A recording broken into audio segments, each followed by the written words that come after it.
Hi everyone and a very good afternoon to all of you and you are most welcome to Selection Target। कैसे आप सभी लोग और आप सभी का स्वागत है आपकी अपनी YouTube क्लास में।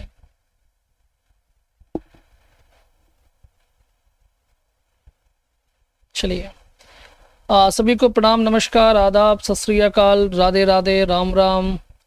शिवानी पाठक, उत्कर्ष, निशु, नेहा, प्रीति, कुरैशा, मधु, विनीता, प्रीति, रिंपल, राम सेवक, अर्चना, कृष्णी और रोशनी, पूजा और रत्नेश, जितेंद्र, आकांक्षी, आप सभी का स्वागत है आपकी अपनी क्लास में। तो क्लास को शुरू करने से पहले, क्योंकि अभी बच्चे भी ज्वाइन कर रहे हैं धीरे धीरे, सो बच्चों को आने दीजिए। मैं आपको छोटी सी इन्फॉर्मेशन दे दूं कि यदि आप ग्रामर में अपने आप को इम्प्रूव करना चाहते हैं या अगर आपकी ग्रामर की वजह से सिलेक्शन रुकता है तो सबसे लेटेस्ट जो बैच है वो संकल्प बैच है। यानी ये अभी सिर्फ मतलब 8 जुलाई से शुरू हुआ है। इसमें मैंने 3 क्लासेस ली हैं जिसमें मैंने पूरा बेसिक ऑफ ग्रामर कंप्लीट किया है और अब टॉपिक जो होंगे वो एग्जाम ओरिएंटेड शुरू होंगे। यानी कि पार्ट ऑफ स्पीच से मैं शुरू करने वाला हूँ सारे टॉपिक को बहुत ही डीप और डिटेल में, साथ में उसकी प्रैक्टिस भी होती है जिससे कि आपकी टॉपिक वाइज नॉलेज भी स्ट्रांग होती है और प्रैक्टिस करके आपका कॉन्फिडेंस भी बूस्ट होता है। ये हमारा पैटर्न है। तो यदि आप इंटरेस्टेड हैं तो ज्वाइन कर सकते हैं। बहुत लेट करेंगे तो फिर आपको चीज़ें कवर करनी पड़ेंगी, ठीक है, क्योंकि फिर आपको पीछे पीछे रिकॉर्डेड भी देखना पड़ेगा, लाइव भी देखना पड़ेगा, उससे सीक्वेंस ख़राब होता है। तो अगर आपको ज्वाइन करने में मतलब इंटरेस्ट है तो आप तुरंत ज्वाइन कर सकते हैं इसमें। और ज्वाइन करने के लिए आपको सिलेक्शन टारगेट ऐप को विजिट करना होगा और उस ऐप में जब आप जाएंगे तो आपको संकल्प बैच, लाइव कोर्सेज में संकल्प बैच आपको दिखाई देगा, उस पर क्लिक करके आप ज्वाइन कर सकते हैं। ठीक है, फीस नॉर्मल है, ऐसा नहीं कि मैंने कोई ज़्यादा कर दी है। फीस वही है 999 जो हमारी हुआ करती थी हमेशा से, वही है। मैंने कोई फीस नहीं बढ़ाई है, जबकि इसमें हमारा कटेगा भी टैक्स, ठीक है, तब भी कोई दिक्कत नहीं है। ये है कि आप सभी को अगर आप इंटरेस्टेड हैं तो आपके लिए जेन्युइन वही फीस है। 1 ईयर के लिए वैलिड रहेगा जिस दिन भी आप कोर्स को ज्वाइन करेंगे। ठीक है, कोई प्रॉब्लम आती है तो इस नंबर पर क्वेरी कर सकते हैं, तो मैं आपको आपकी प्रॉब्लम को रिजॉल्व कर दूंगा अगर कोर्स लेने में कोई भी दिक्कत आए। और जो लोग ग्रामर में अच्छे हैं और बहुत समय से ग्रामर पढ़ रहे हैं और प्रैक्टिस में हाथ आजमाना चाहते हैं तो वो प्रैक्टिस बैच ले सकते हैं। 50 सेट कराऊंगा, 50 क्वेश्चंस रहेंगे पर सेट में, लगभग 2500 क्वेश्चंस आपके हो जाएंगे पूरे होते होते, जो कि मोर देन इनफ है। इसमें आपका ग्रामर बाहर नहीं जाएगा और आपका ग्रामर एकदम 100% हो जाएगा, इसमें कोई डाउट नहीं है। ठीक है, अगर आप इसमें इंटरेस्टेड हैं तो आप इसको भी ले सकते हैं। ऐप में ही विजिट करना होगा, उसमें एक डेमो क्लास भी है। यदि आपको देखना है कि हमारा प्रैक्टिस कैसा होता है, आपको डेमो में इंटरेस्ट है तो भी आप जाएंगे। जैसे ही आप लाइव कोर्सेज में प्रैक्टिस बैच में जाएंगे, जाते ही आपको डेमो दिख जाएगा। याद रखिएगा कि डेमो में वीडियो क्वालिटी का ऑप्शन नहीं रहता है, लेकिन जब क्लास होती है या जो रिकॉर्डेड उसमें मिलता है बाद में, वो चीज़ आपको उसमें आप वीडियो क्वालिटी को मैनेज कर सकते हैं। लेकिन प्रैक्टिस की जो डेमो है, डेमो में आप क्वालिटी को मैनेज नहीं कर सकते हैं, वो फुल क्वालिटी पर आपको दिखाई देगा। ठीक है, तो यदि आप इंटरेस्टेड है आप ये दोनों चीज़ें वहाँ पर जा करके विजिट कर सकते हैं। ठीक है, आप लोग क्वेरी करते हैं ना व्हाट्सएप पे, इसीलिए मैं आपको सारी बातें यहाँ पर भी लाइव बता दे रहा हूँ। तो चलिए फिर शुरू किया जाए। पहला क्वेश्चन आपके सामने है, उसका आंसर दीजिएगा। और आज क्वेश्चन ज़्यादा हैं, ठीक है, तो आपको आंसर देना है। क्वेश्चन नंबर फर्स्ट का क्या होगा? देयर हैज़ बीन, ठीक है, 7 वुमेन और doctors in our colony, more than one of the above, none of the above. इसमें क्या होगा बताइए। चलिए, हाँ बिल्कुल निधि, चलिए ठीक है, बस ये तरीका याद रखिएगा तो फिर आप लोग गलतियाँ कम करेंगे एग्जाम में।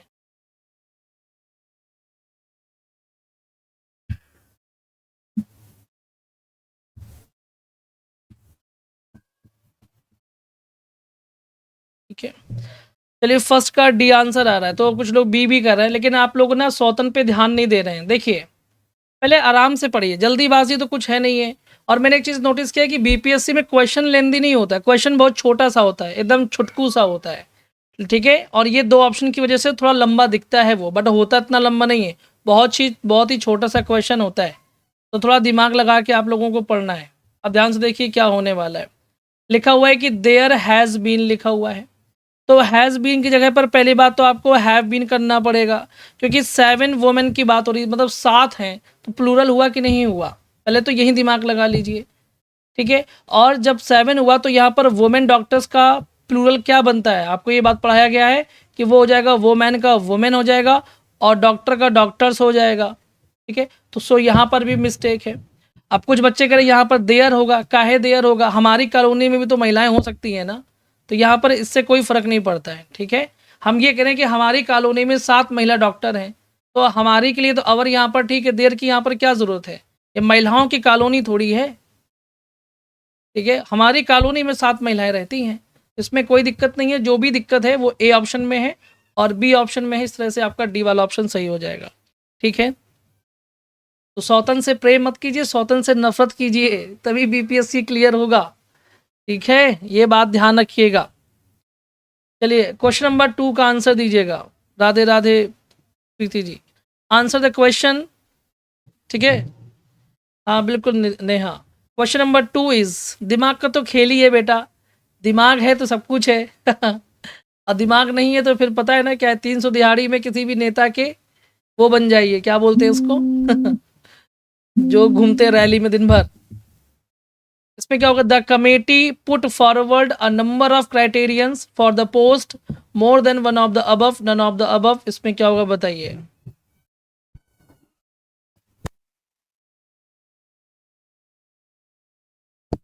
चलिए बता दीजिए जरा इसमें क्या होगा। अब देखिए आराम से समझ रही है। हाँ बिल्कुल मेनका जी, आपके कमेंट शो हो रहे हैं। ठीक है, चलिए अब देखिए लिखा हुआ है द कमेटी पुट फॉरवर्ड, यहाँ पर पुट जो है वर्ब की सेकेंड फॉर्म है तो कोई दिक्कत नहीं है।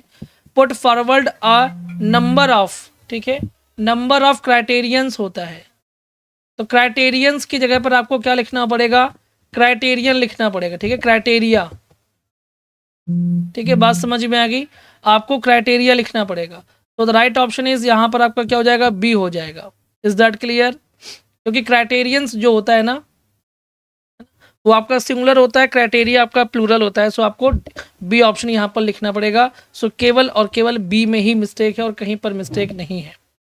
ठीक है, बात समझ में आ गई। चलिए क्वेश्चन नंबर 3 का क्या होगा बताइए। Question number 3 is, Rita is one of the few students that I think may be good at drawing, more than one of the above, none of the above. बताइए कहाँ पर है रीता, है ना। अगर ड्राइंग अच्छी है तो फिर मेरी फ़ोटो बना के मुझे भेज दीजिएगा मेरा एक दोस्त है, वो बहुत अच्छी उसकी आर्ट है, अगर आप बैठ जाएंगे तो आपको छाप देगा वो आर्ट में। तो उसने एक बार क्या किया कि एक टीचर की फ़ोटो बनाई एक बहुत अच्छी, और टीचर को दे दिया, टीचर इम्प्रेस हो गए, है ना, तो उसकी मार नहीं पड़ी।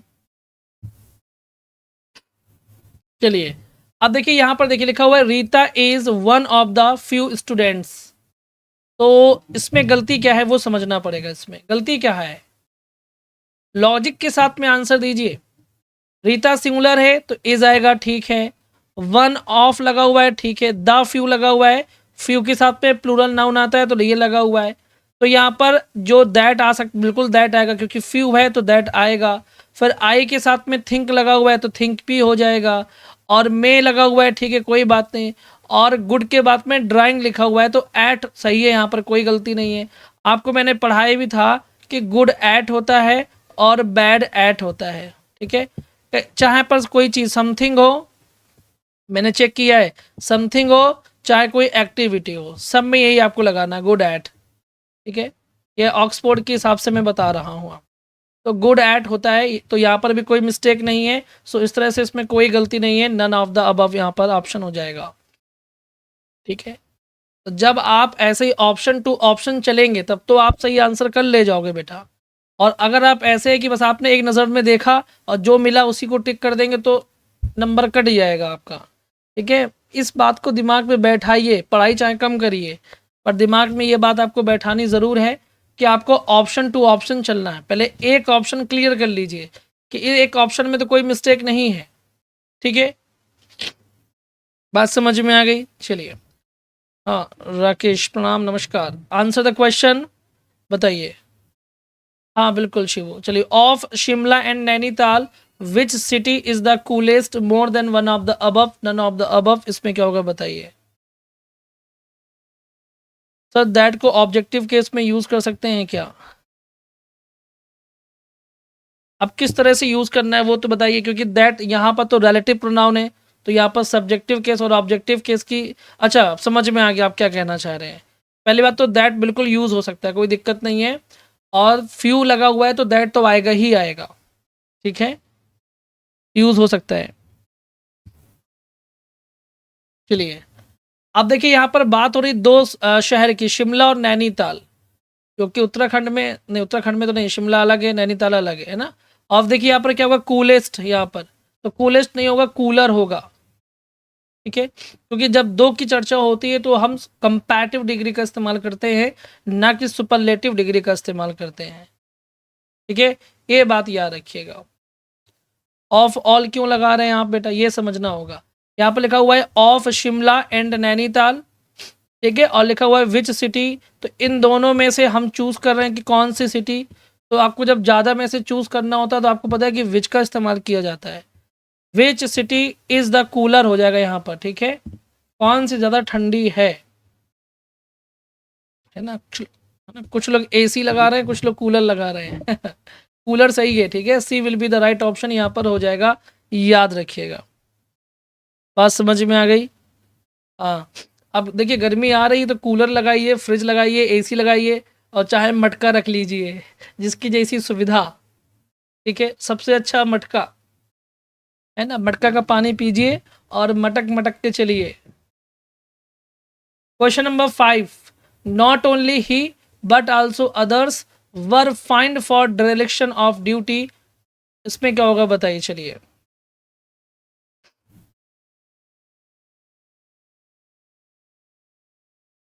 चलिए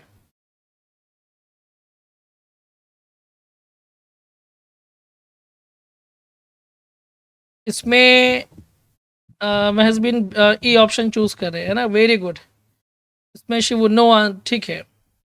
देखिए जिन्होंने भी यहाँ पर ई ऑप्शन चूज किया है बहुत बढ़िया, क्योंकि आप लॉजिकली अप्रोच कीजिए ना, आपको रूल्स तो पता है ना, ये रूल्स पता है, इसके बावजूद भी पता नहीं गलती अगर हो रही है तो अभी थोड़ा सा आपको फोकस करने की आवश्यकता है। देखिए ऑप्शन टू ऑप्शन चलना है, पहले पहला ऑप्शन क्लियर कीजिए कि इसमें कोई मिस्टेक है क्या।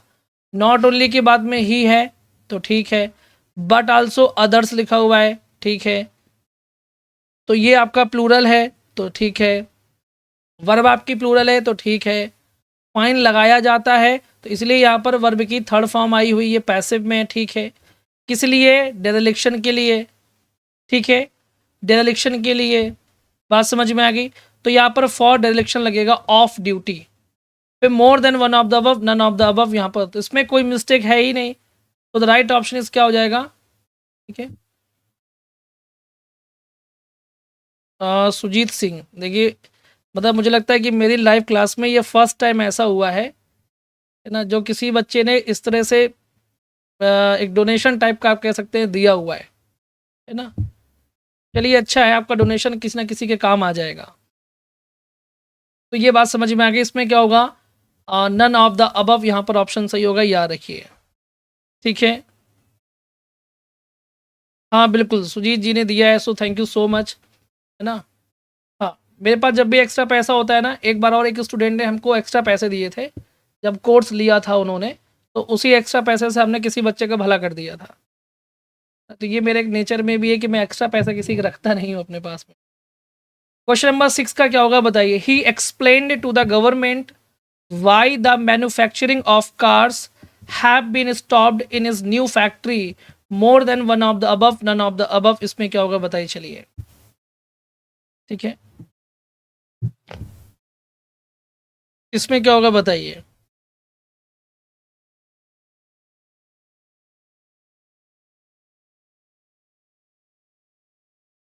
अब देखिए यहाँ पर आप ध्यान से अगर देखेंगे, गौर करेंगे तो पाएंगे इसमें क्या होगा वो समझना पड़ेगा, ठीक है, चलिए।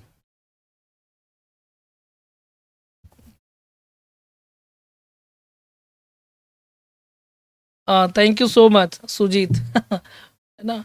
अब चलिए अच्छा, आपकी बार बीपीएससी में आप जॉब ले लीजिए, बड़ी खुशी की बात होगी मेरे लिए भी, है ना, बड़ा ऑनर की बात होगी अगर आप लोग जॉब पाते हैं, ठीक है। लास्ट टाइम बहुत अच्छे बच्चे सेलेक्ट हुए थे, अब की बार आप लोगों को भी लेना है। He explained to the government why the manufacturing of cars have been stopped in his new factory.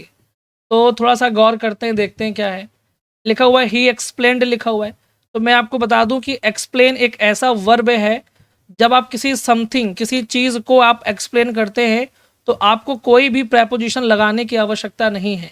लेकिन यदि आप किसी पर्सन को कोई चीज़ एक्सप्लेन करते हैं तो फिर आपको टू प्रेपोजिशन का इस्तेमाल करना चाहिए, जो कि यहाँ पर है। तो इसका मतलब है कि कोई मिस्टेक नहीं है। जैसे मैं आपको एक्सप्लेन कर रहा हूँ ना, यदि आप सवाल को ऐसे ही अपने आप को एक्सप्लेन करना लग गए तो गलती होना ख़त्म हो जाएगी। फिर यहाँ पर रीज़न की बात हो रहा है तो वाई लग गया, ठीक है। द मैन्युफैक्चरिंग ऑफ कार्स, तो ये आपका सब्जेक्ट है जो कि जीरंड है, ठीक है। द मैन्युफैक्चरिंग ऑफ, क्योंकि जीरंड जो होता है वो नाउन का काम करता है, तो इसकी वजह से ये सिंगुलर है, तो यहाँ पर हैव नहीं आएगा बल्कि हैज़ का इस्तेमाल किया जाएगा, ठीक है। तो उसमें इसमें जो मिस्टेक है वो आपका सी ऑप्शन में मिस्टेक है, याद रखिएगा। Is that clear? पॉइंट समझ में आ गया, ठीक है, इसको याद रखिएगा। क्वेश्चन नंबर 7 का क्या होगा बताइए। Question number 7 is so rudely he behaved that everyone got disappoint more than one of the above, none of the above, इसमें क्या होगा बताइए। चलिए, पर्सन होता तो टू आता, आरवीजी, ठीक है। पर्सन होगा तो टू आएगा, पर्सन नहीं होगा तो कुछ भी नहीं लगाना है आपको, एक्सप्लेन के साथ भी, डिस्कस के साथ भी, है ना, ये सब मैंने पढ़ाया है। चलिए बताइए इसमें क्या होगा अगला।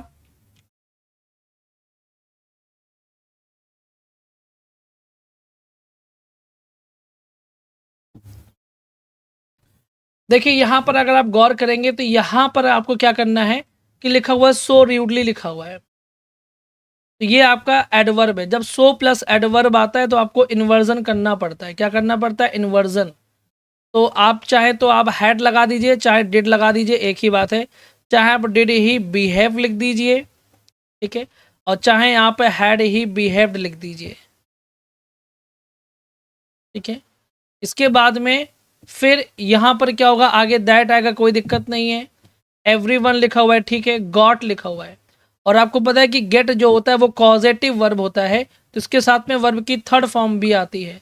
तो गेट गॉट के साथ में यहाँ पर आपको डिसअपॉइंटेड भी लिखना पड़ेगा, क्योंकि डिसअपॉइंट एक वर्ब भी है।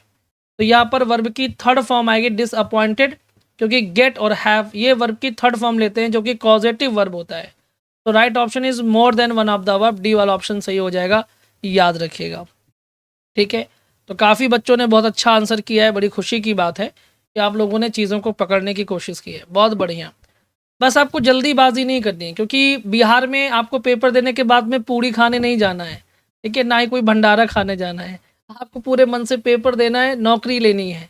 उसके लिए ज़रूरी है कि आप ऑप्शन टू ऑप्शन चलें, ठीक है, रिलेटेड करते हुए चलें।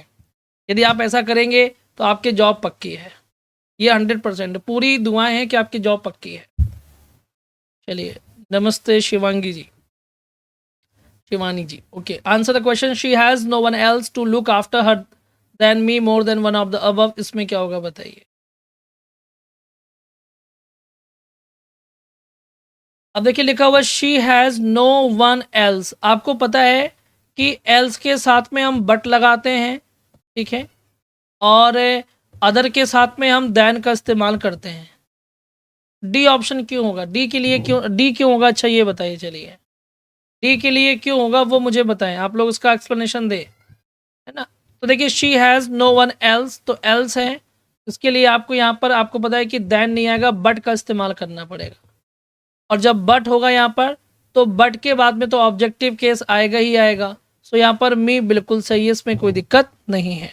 तो जो मिस्टेक है वो आपका केवल और केवल सी वाले ऑप्शन में है, ठीक है। हाँ, चलिए, इज दैट क्लियर? ठीक है, हाँ, एक्सेप्ट के सेंस में होगा, यस, ठीक है, is that clear? Okay. Question number 9 का आंसर दीजिएगा, इसमें क्या होगा बताइए। Question number 9 is he has written a letter, इसमें क्या होगा बताइए।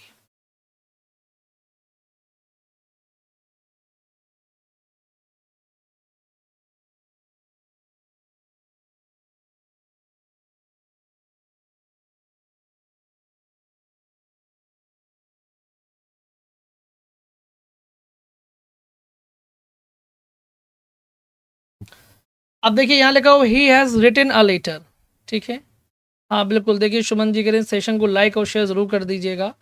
अब रिटन के बारे में गौर किया जाए तो यहाँ पर पॉइंट को समझिएगा। बात आती है रेगुलर वर्ब की। तो रेगुलर वर्ब क्या होता है? ऐसी वर्ब जिसकी जब हम फॉर्म चेंजेस करते हैं तो अगर हमें डी लगाना पड़े या ईडी लगाना पड़े या आईईडी लगाना पड़े, ठीक है, तो उसको हम रेगुलर वर्ब कहते हैं। बट यहाँ पर तो ईडी नहीं है, ना डी है, ना आईईडी है, सो ये क्या होगा? आपका इर्रेगुलर वर्ब होगा। पहला बात तो ये सही है। ऑप्शन हमको सारे वेरीफाई करने हैं, ठीक है। अब क्या ये ट्रांजिटिव भी है? तो यस, क्योंकि वर्ब के बाद में ऑब्जेक्ट दिया हुआ है। तो यदि ऑब्जेक्ट किसी वर्ब के बाद में दिया हुआ है तो ये बात है कि वो वर्ब आपकी ट्रांजिटिव वर्ब है। इसका मतलब है कि ये वाला ऑप्शन भी सही है। तो फिर आपको डी वाला ऑप्शन चूज करना पड़ेगा, याद रखिएगा। अब जैसे आप लोग क्या करते हैं, मैं आपको सच बता रहा हूँ, ये मैंने मतलब ऑब्जर्व किया है आप लोगों के कमेंट्स को देख करके। अगर आपने बी लगा करके आप संतुष्ट हो गए तो इसका मतलब ये नहीं कि आपको ट्रांजिटिव के बारे में पता नहीं है। आप ट्रांजिटिव के बारे में भी जानते हैं अच्छे तरीके से। इसके बावजूद भी आपने सी ऑप्शन तक नहीं गए। क्यों? क्योंकि आपको बी ऑप्शन से ही संतुष्टि लगे कि बस यही हो सकता है। जबकि मैंने आपको बोल रखा है कि मोर देन वाला ऑप्शन है, तो उसको याद रखिए बेटा, ठीक है। सौतन समझिए और याद रखिए उसको, और नहीं तो तबाह कर देगी सौतन जो आपकी है। साफ साफ बताए दे रहे हैं, फिर मत कहिएगा गुरुजी ने वार्निंग नहीं दी थी, ठीक है। बात समझ में आ गई। Question number 10 is she is so arrogant, है ना। So arrogant because she comes from a rich family, more than one of the above, none of the above. मतलब बहुत नखरेबाज है क्योंकि बड़े अमीर घर की है, ये कहना चाह रहा है, शुद्ध हिंदी में बताए। है ना। हाँ, बीबी को देख के दिल गार्डन हो गया था। अच्छा, बी ऑप्शन को देख करके, ओके। हाँ, बी वाले सौतंग के साथ में एडजस्ट कर लिए थे। अच्छा, ये बात है, चलिए बढ़िया है ना। बिल्कुल, इसमें क्या होगा? She is so arrogant. चलिए, तो देखिए यहाँ पर लिखा हुआ शी इज। पहली बात तो एक बात ध्यान से समझिएगा, सो का इस्तेमाल नहीं कर सकते क्योंकि आगे ना तो दैट वाला क्लॉज है ना कोई एज वाला क्लॉज है। तो सो लगाएंगे नहीं, तो सो की जगह पर क्या लगाएंगे? वेरी लगाएंगे, ठीक है। सो ये मत वेरी लगा दीजिए। दूसरी चीज़ क्या है कि कम फ्रॉम नहीं होता, कम ऑफ होता है, ठीक है, कम ऑफ। तो यहाँ पर जगह कम्स ऑफ, यानी कि इसका मतलब होता है बिलोंग्स करना, ठीक है, बिलोंग्स। तो the right option is D हो जाएगा यहाँ पर, मोर than one of the above वाला। बात समझ में आ गई, है ना।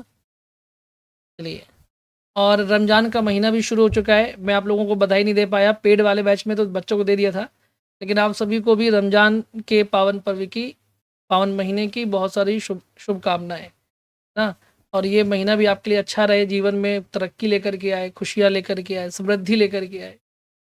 तो आप सभी को शुभकामनाएं, ये याद रखिएगा, ठीक है। चलिए, और जिनको जिनको जो जो सिवैयाँ खिलाने के लिए बुलाना चाहते हैं तो हमको बुला सकते हैं, है ना। हम एकदम फुर्सत में बैठे हैं, बिल्कुल, ठीक है। नहीं बुलाएंगे तो समझ लीजिएगा। तो दैट कब लगाएंगे? इसके लिए बेटा आप लोग ना क्लास देखा कीजिए, ठीक है। क्लास देखिए, रिवीजन कीजिए, सब कुछ पढ़ाया हुआ है, ठीक है।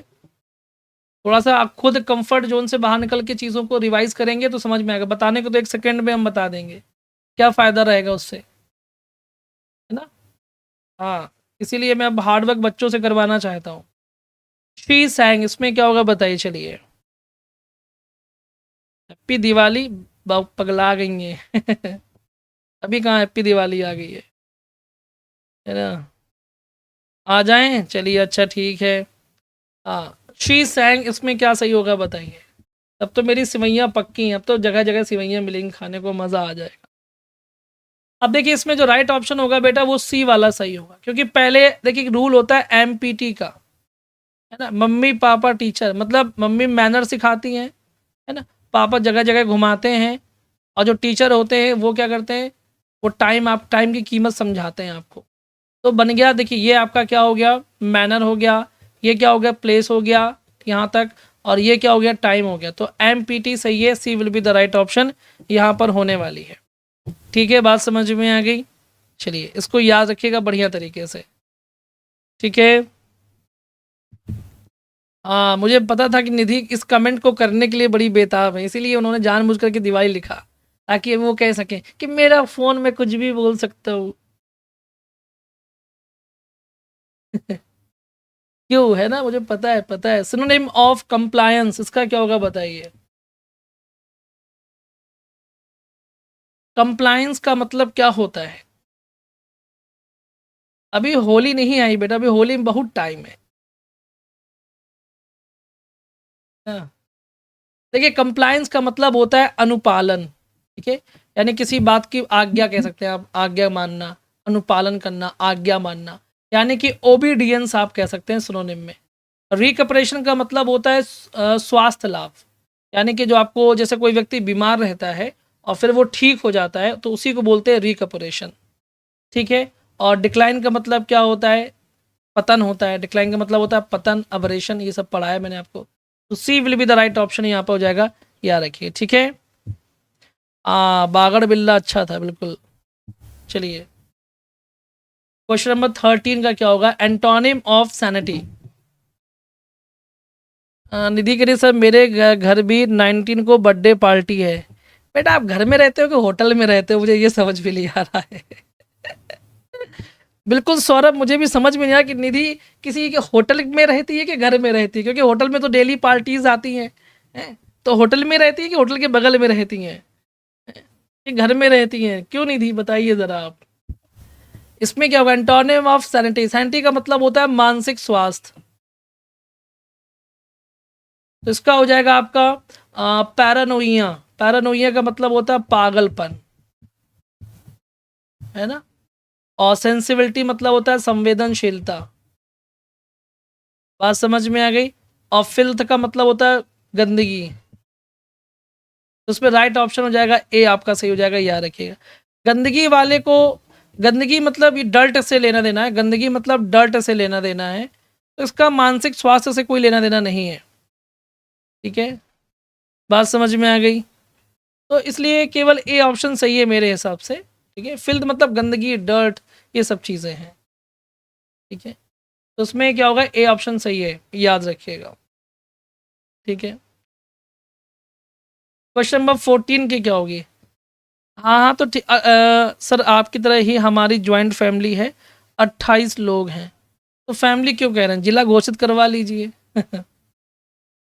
मेरे यहाँ 28 लोग नहीं है, मेरे यहाँ 10-11 लोग हैं। इसमें क्या होगा? Since she can not go out, ये कौन सा क्लॉज है बताइए।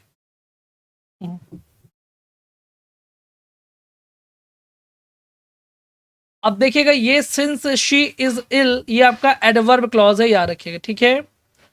Adverb clause. मैंने कहा कि सर मुझे अदर स्टूडेंट्स के कमेंट्स क्यों नहीं शो रहे हैं? ये बेटा आप लोगों का प्रॉब्लम है, यहाँ से कोई दिक्कत नहीं है ना, मेरे साइड से कोई प्रॉब्लम है ना, आपके यहाँ कुछ सिस्टम हो सकता है, देख लीजिएगा अपना जैसा भी है।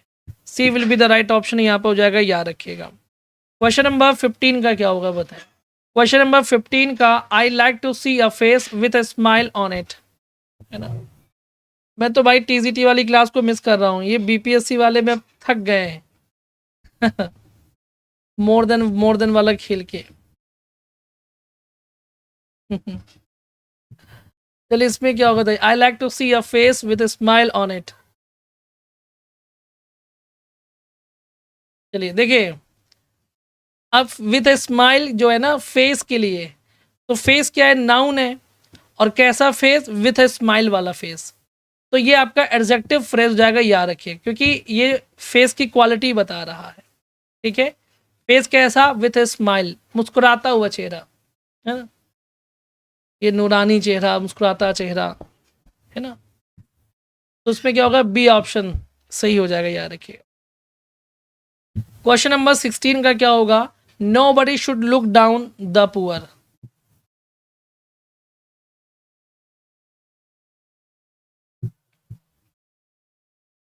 ताहिरा, क्या हुआ ताहिरा?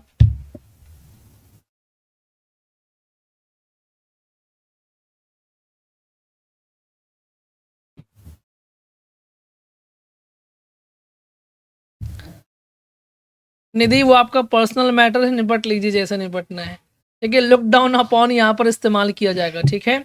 आपको पता है कि लुक डाउन अपॉन का मतलब होता है हे दृष्टि से देखना, नफरत की दृष्टि से देखना। तो उसमें क्या होगा? C will be the right option हो जाएगा, याद रखिएगा, ठीक है। चलिए, क्वेश्चन नंबर ओके, गड़बड़ हो गया यहाँ पर। अच्छा अच्छा, ये वाला हो चुका है, ठीक है। इसका आंसर दीजिए, क्वेश्चन नंबर 17 का क्या होगा बताइए। डेयर डेविल है ना, डेयर डेविल, इसका क्या होगा बताइए।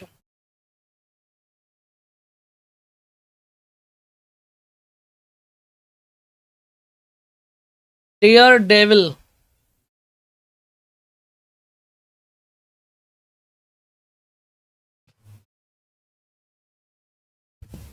बताइए डेयर डेविल का क्या मीनिंग होता है। नीता जी के सर जी आज हम क्लास ट्रेन में देखते जाते हुए देख रहे हैं, बढ़िया, गुड, ऐसे ही पढ़ते लिखते रहिए शाबाश। डेयर डेविल है ना, तो जानते ही ये क्या होगा, डेयर क्या होता है, डेयर वर्ब होता है, आपको पढ़ाया गया, वो भी कौन सा वर्ब होता है, मार्जिनल वर्ब होता है, पढ़ाया गया कि नहीं पढ़ाया गया।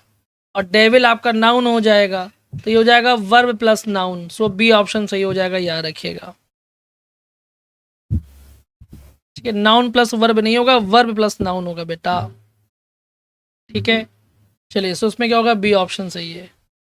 क्वेश्चन नंबर 18 का क्या होगा बताइएगा। Question number 18 is your father will hear of your success, he will be dilated, combine by using infinitives, इसमें क्या होगा बताइए। चलिए, ये प्रचार बीच में कौन देता है, ये सब यूट्यूब का एल्गोरिदम काम करता है इसमें, ठीक है। सेशन को लाइक करते चलिए बेटा, शेयर करते चलिए फटाफट, है ना। सर जी नीड कौन सी प्रपोजिशन लेता है, टू या ऑफ, मुझे नहीं पता, ये आप पता करके मुझे बता दीजिएगा, ठीक है। बच्चे हार्डवर्क करते ही नहीं बिल्कुल भी अब। इसमें क्या होगा बताइए, इसमें लिखा कि your father will hear of your success, he will be dilated. अगर आप गौर करेंगे तो इसमें पाएंगे क्या कि देखिए, इसमें कहीं ये कहीं पर भी इसमें इन्फिनेटिव का इस्तेमाल नहीं किया गया है, तो ये रॉन्ग हो जाएगा। इसमें इन्फिनेटिव है, ये सही है। इसमें ये देखिए टू प्लस वर्ब की थर्ड फॉर्म है, ये भी गलत है, ठीक है। तो इसमें क्या होगा, बी ऑप्शन आपका सही हो जाएगा, याद रखिएगा। बात समझ में आ गई, क्या होगा, बी ऑप्शन आपका एकदम राइट हो जाएगा, याद रखिएगा। क्वेश्चन नंबर 19 का आंसर दीजिए। Question number 19 is one who is a centre of attraction, इसमें क्या होगा बताइए।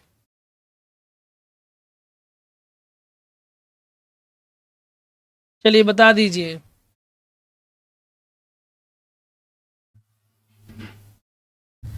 Question number 19, one who is a centre of attraction, बताइए क्या होगा। आपको पता है कि ये जो राइट ऑप्शन होगा 19 का, वो वाला हो जाएगा साइनोसोर। साइनोसोर वो होता है जो सेंटर ऑफ अट्रैक्शन होता है, ठीक है। बात समझ में आ गई, so the right option is a, is that clear, okay. इसके बाद में आपको आंसर देना है क्वेश्चन नंबर 20 का, क्या होगा बताइए। Question number 20 is you must Adhir the truth,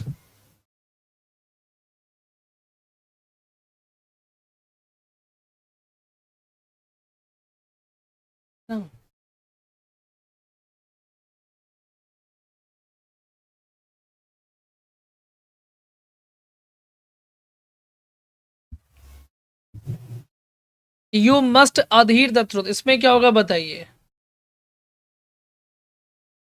देखिए, अगर आप गौर करेंगे तो अधीर के बाद में टू प्रपोजिशन का इस्तेमाल किया जाता है, इज दैट क्लियर, अधीर के बाद में टू, ठीक है। तो क्या होगा, टू वाला सही होगा, ए ऑप्शन यहाँ पर राइट, एकदम बिल्कुल क्लियर, ठीक है।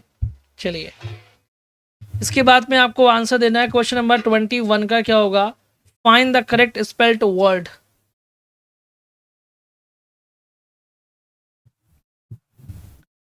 बताइए। हाँ बिल्कुल निधि, शाबाश, तो पार्टी बनती है।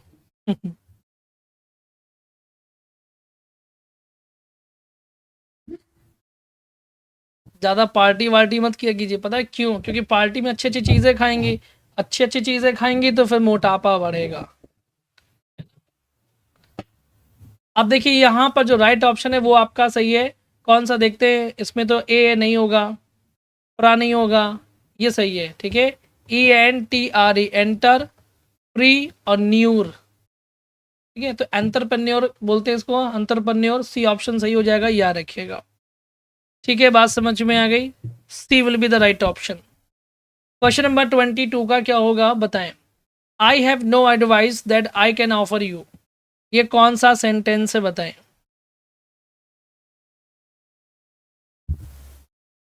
हाँ ठीक है निधि, ठीक है ना?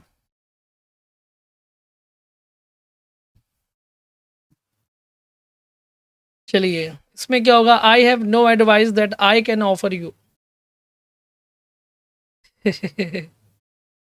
बिहार एस्टेट कब होगा, मैं क्या बताऊं, बिहार एस्टेट कब करवाएंगे ये लोग, करवा लेना चाहिए इसके बाद में, बीपीएससी के बाद में अगले महीने। अब देखिए इसको कॉम्प्लेक्स सेंटेंस बोलेंगे, क्या बोलेंगे, कॉम्प्लेक्स सेंटेंस। ठीक है, दैट किस में आता है, दैट आता है कॉम्प्लेक्स सेंटेंस में, तो C will be the right option हो जाएगा। सिंपल तो ये हो नहीं सकता है, और ये कोऑर्डिनेट कंजंक्शन भी नहीं है कि कंपाउंड हो जाए, इसमें C will be the right option. ठीक है, बात समझ में आ गई, याद रखिएगा। क्वेश्चन नंबर 23 का क्या होगा बताइएगा। Question number 23 is the teacher described the rule to the students, इसका क्या होगा बताइए।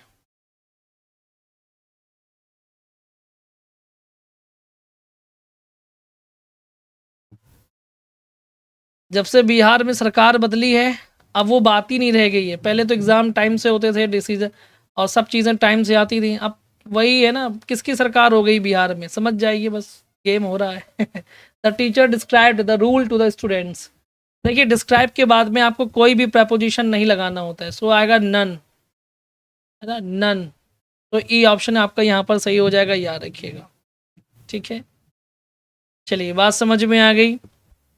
क्वेश्चन नंबर 24 का क्या होगा बता दीजिए। Question number 24 is my friend jumped the business opportunity in a moment, इसमें क्या होगा बताइए। हाँ, डिस्क्राइब के साथ में नो पोपो। ठीक है, मैंने काफ़ी सारी वर्ब पढ़ाई ऐसे वर्ब्स पढ़ाए जिसके साथ में नो पोपो, मतलब नो प्रेपोजिशन। अब देखिए माई फ्रेंड जम्प्ड एट लगाएंगे, यदि आप कोई बिजनेस या किसी भी ऑफर का लाभ लेना चाहते हैं तो उसके लिए हम हमेशा जंप के साथ में ऐड का इस्तेमाल करते हैं। ठीक है, और यदि आप किसी कंक्लूजन में पहुंचते हैं बिना सोचे समझे तो हम टू प्रेपोजिशन का इस्तेमाल करते हैं। तो राइट ऑप्शन इज बी हो जाएगा, यहाँ पर याद रखिएगा। ठीक है, क्वेश्चन नंबर 25 का क्या होगा बताइएगा। Question number 25 is I know a man who is very intelligent, लिखा है कि the above sentence is an example of which one of the following classes, ये आपके सामने आंसर है, बताइए चलिए।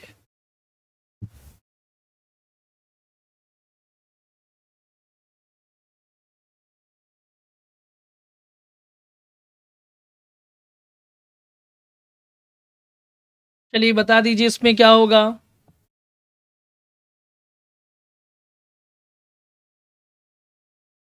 देखिए इसमें 25 का सी ऑप्शन आप बता रहे हैं, कुछ लोग बी भी बता रहे हैं।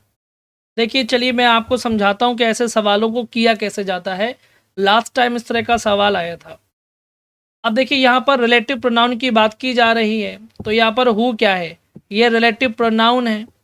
किसके लिए आ रहा है, मैन के लिए आ रहा है, और ये मैन क्या है, इस वर्ब का ऑब्जेक्ट है।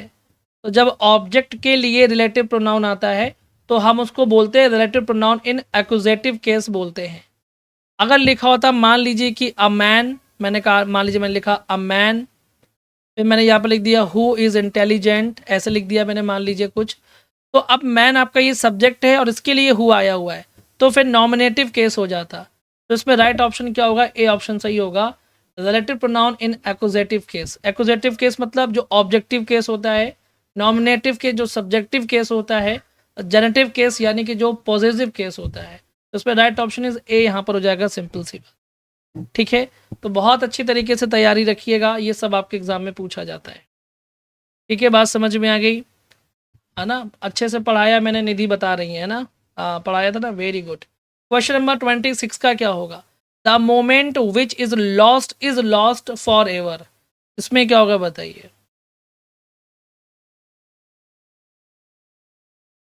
चलिए क्वेश्चन ज़्यादा हैं आज।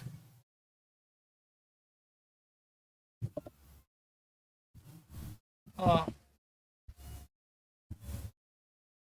अब देखिएगा यहाँ पर क्या होगा, लिखा the moment which is lost for ever. इसको सिंपल बनाना है, तो सिंपल बनाने के लिए देखिए क्या लिखा हुआ है, अ लॉस्ट मोमेंट इज लॉस्टेड लिखा हुआ है, तो लॉस्ट का लॉस्टेड नहीं कर देना है, ये रॉन्ग है।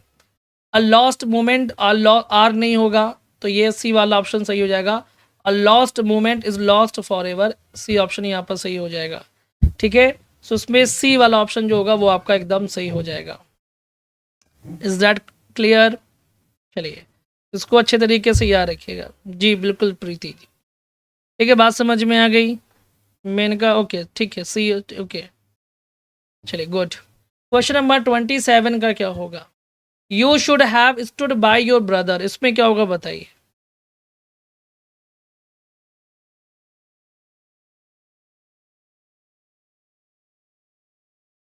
You should have stood by your brother,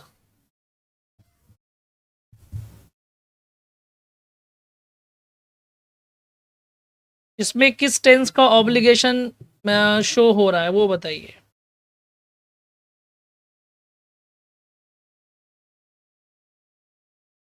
देखिए ध्यान से समझिएगा, शुड लिखा हुआ है तो सेल का शुड होता है, वैसे भी ये पास्ट है। और आपको मैंने ये भी पढ़ाया था कि जो मोडाल वर्ब होता है ना, modal verb plus have plus verb की थर्ड फॉर्म, ये पास्ट टेंस के ऑब्लिगेशन को इंडिकेट करने का काम करता है। सो पास्ट ऑब्लिगेशन हो जाएगा, बी ऑप्शन यहाँ पर सही हो जाएगा, याद रखिएगा। ठीक है, बात समझ में आ गई। तो यू शुड हैव स्टूड मतलब कि आपको अपने भाई के साथ में खड़ा होना चाहिए था। Question number 28 is what a stupid fellow you are, she remarked. ठीक है, तो देखिए हमेशा हमको ऑप्शंस के अकॉर्डिंग आंसर करना चाहिए। ठीक है, कुछ बच्चे प्रश्न करेंगे कि यहाँ रिमार्क्ड लिखा हुआ है तो फिर यहाँ एक्सक्लेम क्यों आ गया, यहाँ आस्क्ड क्यों आ गया। तो आप कंपटीशन दे रहे हैं, आप पीजी के या कक्षा 4, 5, 6 के बच्चे नहीं हैं। कंपटीशन में बहुत सारे सवालों के जवाब ऑप्शंस के माध्यम से दिया जाता है, जैसा ऑप्शन वैसा आंसर। ठीक है, ये याद रखिएगा, क्योंकि मुझे पता है ना कि ऐसे ऐसे सवाल पूछते हैं बच्चे कि मैं क्या एक्सप्लेन करूँ, ये नहीं समझ में आता मुझे।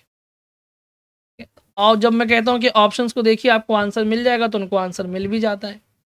तो देखिए यहाँ पर लिखा हुआ है कि what a stupid fellow you are remarked, कोई बात नहीं, रिमार्क्ड है बट कोई बात नहीं, एक्सक्लेम लिखा हुआ है। ठीक है, और दैट के बाद में व्हाट लिखा हुआ, व्हाट आर स्टूपिड, तो आपको ये नहीं इस्तेमाल करना है। ठीक है, ठीक है, इसमें क्या होगा, यहाँ पर आपको व्हाट नहीं लगाना है। आपको पता है कि व्हाट वाला जो सेंटेंस होता है वो एक्सक्लेमेटरी होता है, और एक्सक्लेमेटरी सेंटेंस को हमको चेंज करना होता है किसमें, असर्टिव में चेंज करना होता है। तो फिर हम व्हाट का यूज़ तो करेंगे नहीं, हटा देंगे। इसमें क्या होगा, she exclaim that he was a very, very का इस्तेमाल किया जाता है। सो ये वाला ऑप्शन सही लग रहा है। हाउ लग गया, ये भी रॉन्ग हो जाएगा, और ये व्हाट लग गया, ये भी रॉन्ग हो जाएगा। इसमें क्या होगा, बी ऑप्शन यहाँ पर सही हो जाएगा, याद रखिएगा। ठीक है, क्योंकि अब जब आप इनडायरेक्ट बनाते हैं तो आपको एक्सक्लेमेटरी सेंटेंस को असर्टिव सेंटेंस में चेंज करना पड़ता है। ठीक है, ये बात याद रखिएगा। चलिए, ठीक है, इज दैट क्लियर? चलिए, क्वेश्चन नंबर 29 का क्या होगा, they say that the earth is round.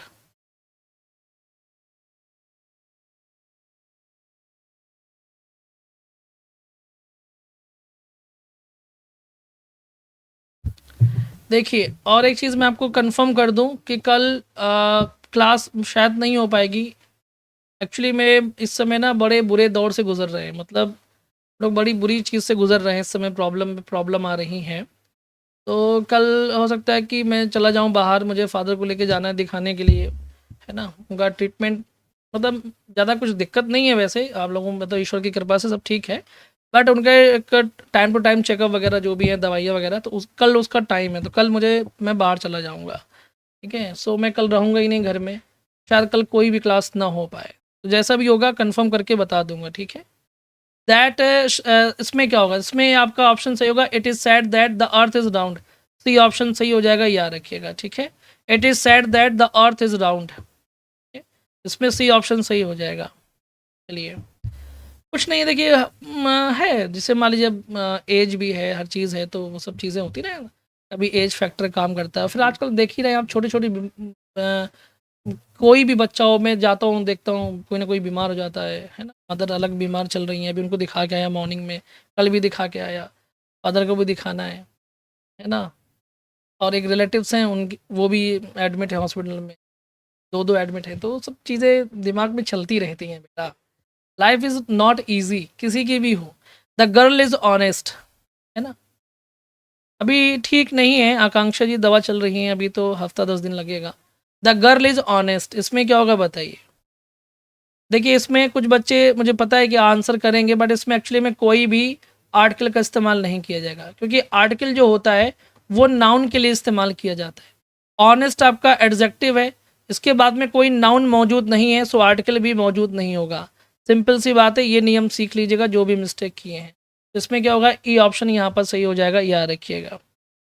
ठीक है, बात समझ में आ गया। चलिए ठीक है,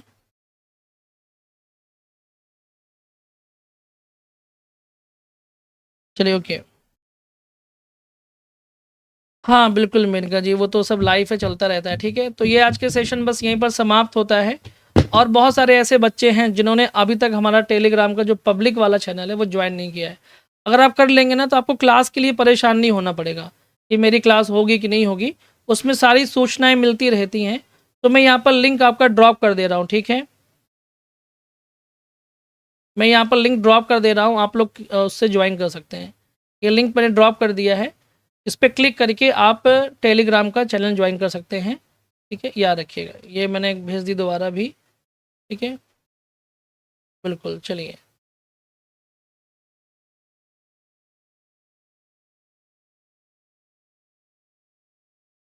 और जो लोग कोर्स को लेकर के क्वेरी करना चाहते हैं उनके लिए मैं एक और लिंक ड्रॉप कर रहा हूँ यहाँ पर। ठीक है, मतलब एक मैसेज है, इसमें मेरा फ़ोन नंबर मेंशन है, आप इसमें क्वेरी कर सकते हैं। जो लोग डिटेल में चीज़ों को पढ़ना चाहते हैं, बेसिक से एडवांस लेवल पे। ठीक है, चलिए ओके। तो ये छोटी छोटी जानकारियाँ थी, बस हो गई। सो आज के लिए बस इतना काफ़ी है। अब आप लोगों से मुलाकात होगी मे बी कल या परसों, जैसा भी होगा। ठीक है, आपको बता दिया जाएगा। तो आज के लिए बस इतना काफ़ी है। So guys bye bye, take care, नमस्कार एंड जय हिंद।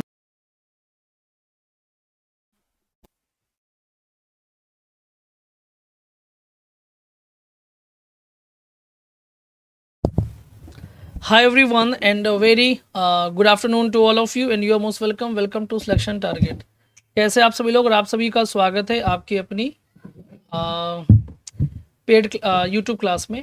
सभी लोग लाइव आ जाएं प्लीज़, सेशन को लाइक शेयर ज़रूर कर दीजिएगा। ठीक है, हाँ सेशन को लाइक और शेयर ज़रूर कर दीजिएगा। ठीक है, जब तक मैं छोटा सा काम कर लूँ। चलिए,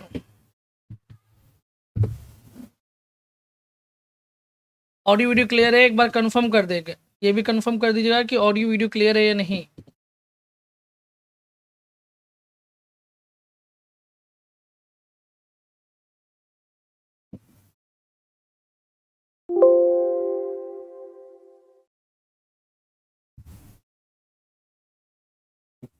चलिए,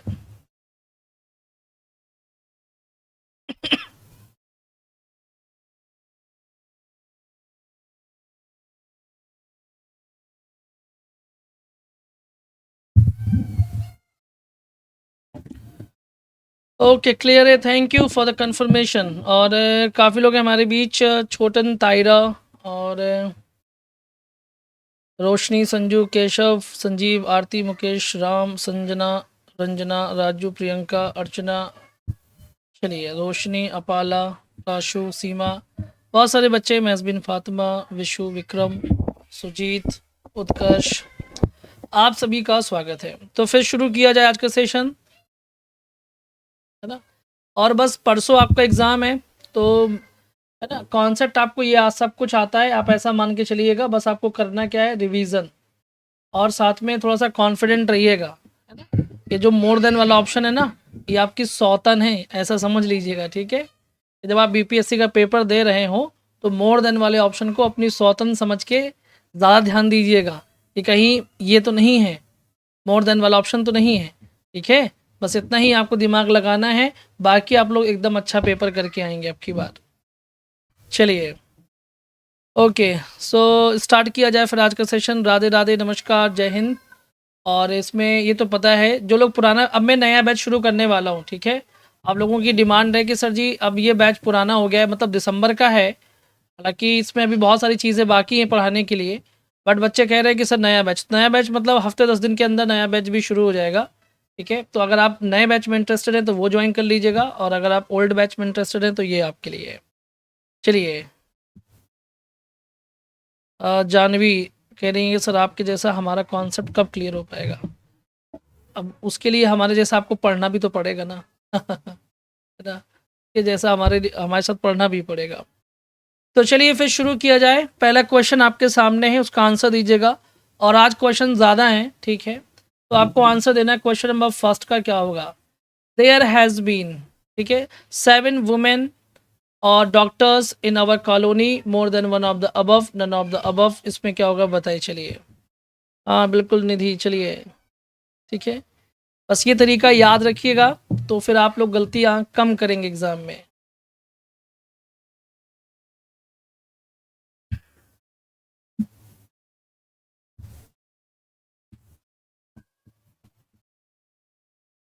ठीक है, चलिए फर्स्ट का डी आंसर आ रहा है, तो कुछ लोग बी भी कर रहे हैं, लेकिन आप लोग ना सौतन पे ध्यान नहीं दे रहे हैं। देखिए, पहले आराम से पढ़िए, जल्दीबाजी तो कुछ है नहीं है।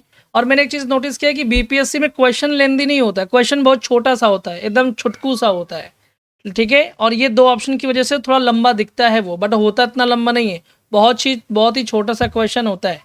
तो थोड़ा दिमाग लगा के आप लोगों को पढ़ना है। अब ध्यान से देखिए क्या होने वाला है। लिखा हुआ है कि देयर हैज़ बीन लिखा हुआ है, तो हैज़ बीन की जगह पर पहली बात तो आपको हैव बीन करना पड़ेगा, क्योंकि 7 वुमेन की बात हो रही है, मतलब 7 हैं, तो प्लूरल हुआ कि नहीं हुआ, पहले तो यही दिमाग लगा लीजिए, ठीक है। और जब 7 हुआ तो यहाँ पर वुमेन डॉक्टर्स का प्लूरल क्या बनता है, आपको ये बात पढ़ाया गया है कि वो हो जाएगा वुमेन का वुमेन हो जाएगा, और डॉक्टर का डॉक्टर्स हो जाएगा, ठीक है। तो सो यहाँ पर भी मिस्टेक है। अब कुछ बच्चे कह रहे यहाँ पर देयर होगा, काहे देयर होगा, हमारी कॉलोनी में भी तो महिलाएं हो सकती हैं ना, तो यहाँ पर इससे कोई फ़र्क नहीं पड़ता है, ठीक है। हम ये कह रहे हैं कि हमारी कॉलोनी में 7 महिला डॉक्टर हैं, तो हमारी के लिए तो अवर यहाँ पर ठीक है, देयर की यहाँ पर क्या ज़रूरत है, ये महिलाओं की कॉलोनी थोड़ी है, ठीक है। हमारी कॉलोनी में 7 महिलाएं रहती हैं, इसमें कोई दिक्कत नहीं है। जो भी दिक्कत है वो ए ऑप्शन में है और बी ऑप्शन में है, इस तरह से आपका डी वाला ऑप्शन सही हो जाएगा, ठीक है। तो सौतन से प्रेम मत कीजिए, सौतन से नफरत कीजिए, तभी बीपीएससी क्लियर होगा, ठीक है, ये बात ध्यान रखिएगा। चलिए क्वेश्चन नंबर 2 का आंसर दीजिएगा। Radhe Radhe Preeti ji, answer the question, ठीक है। हाँ बिल्कुल नेहा।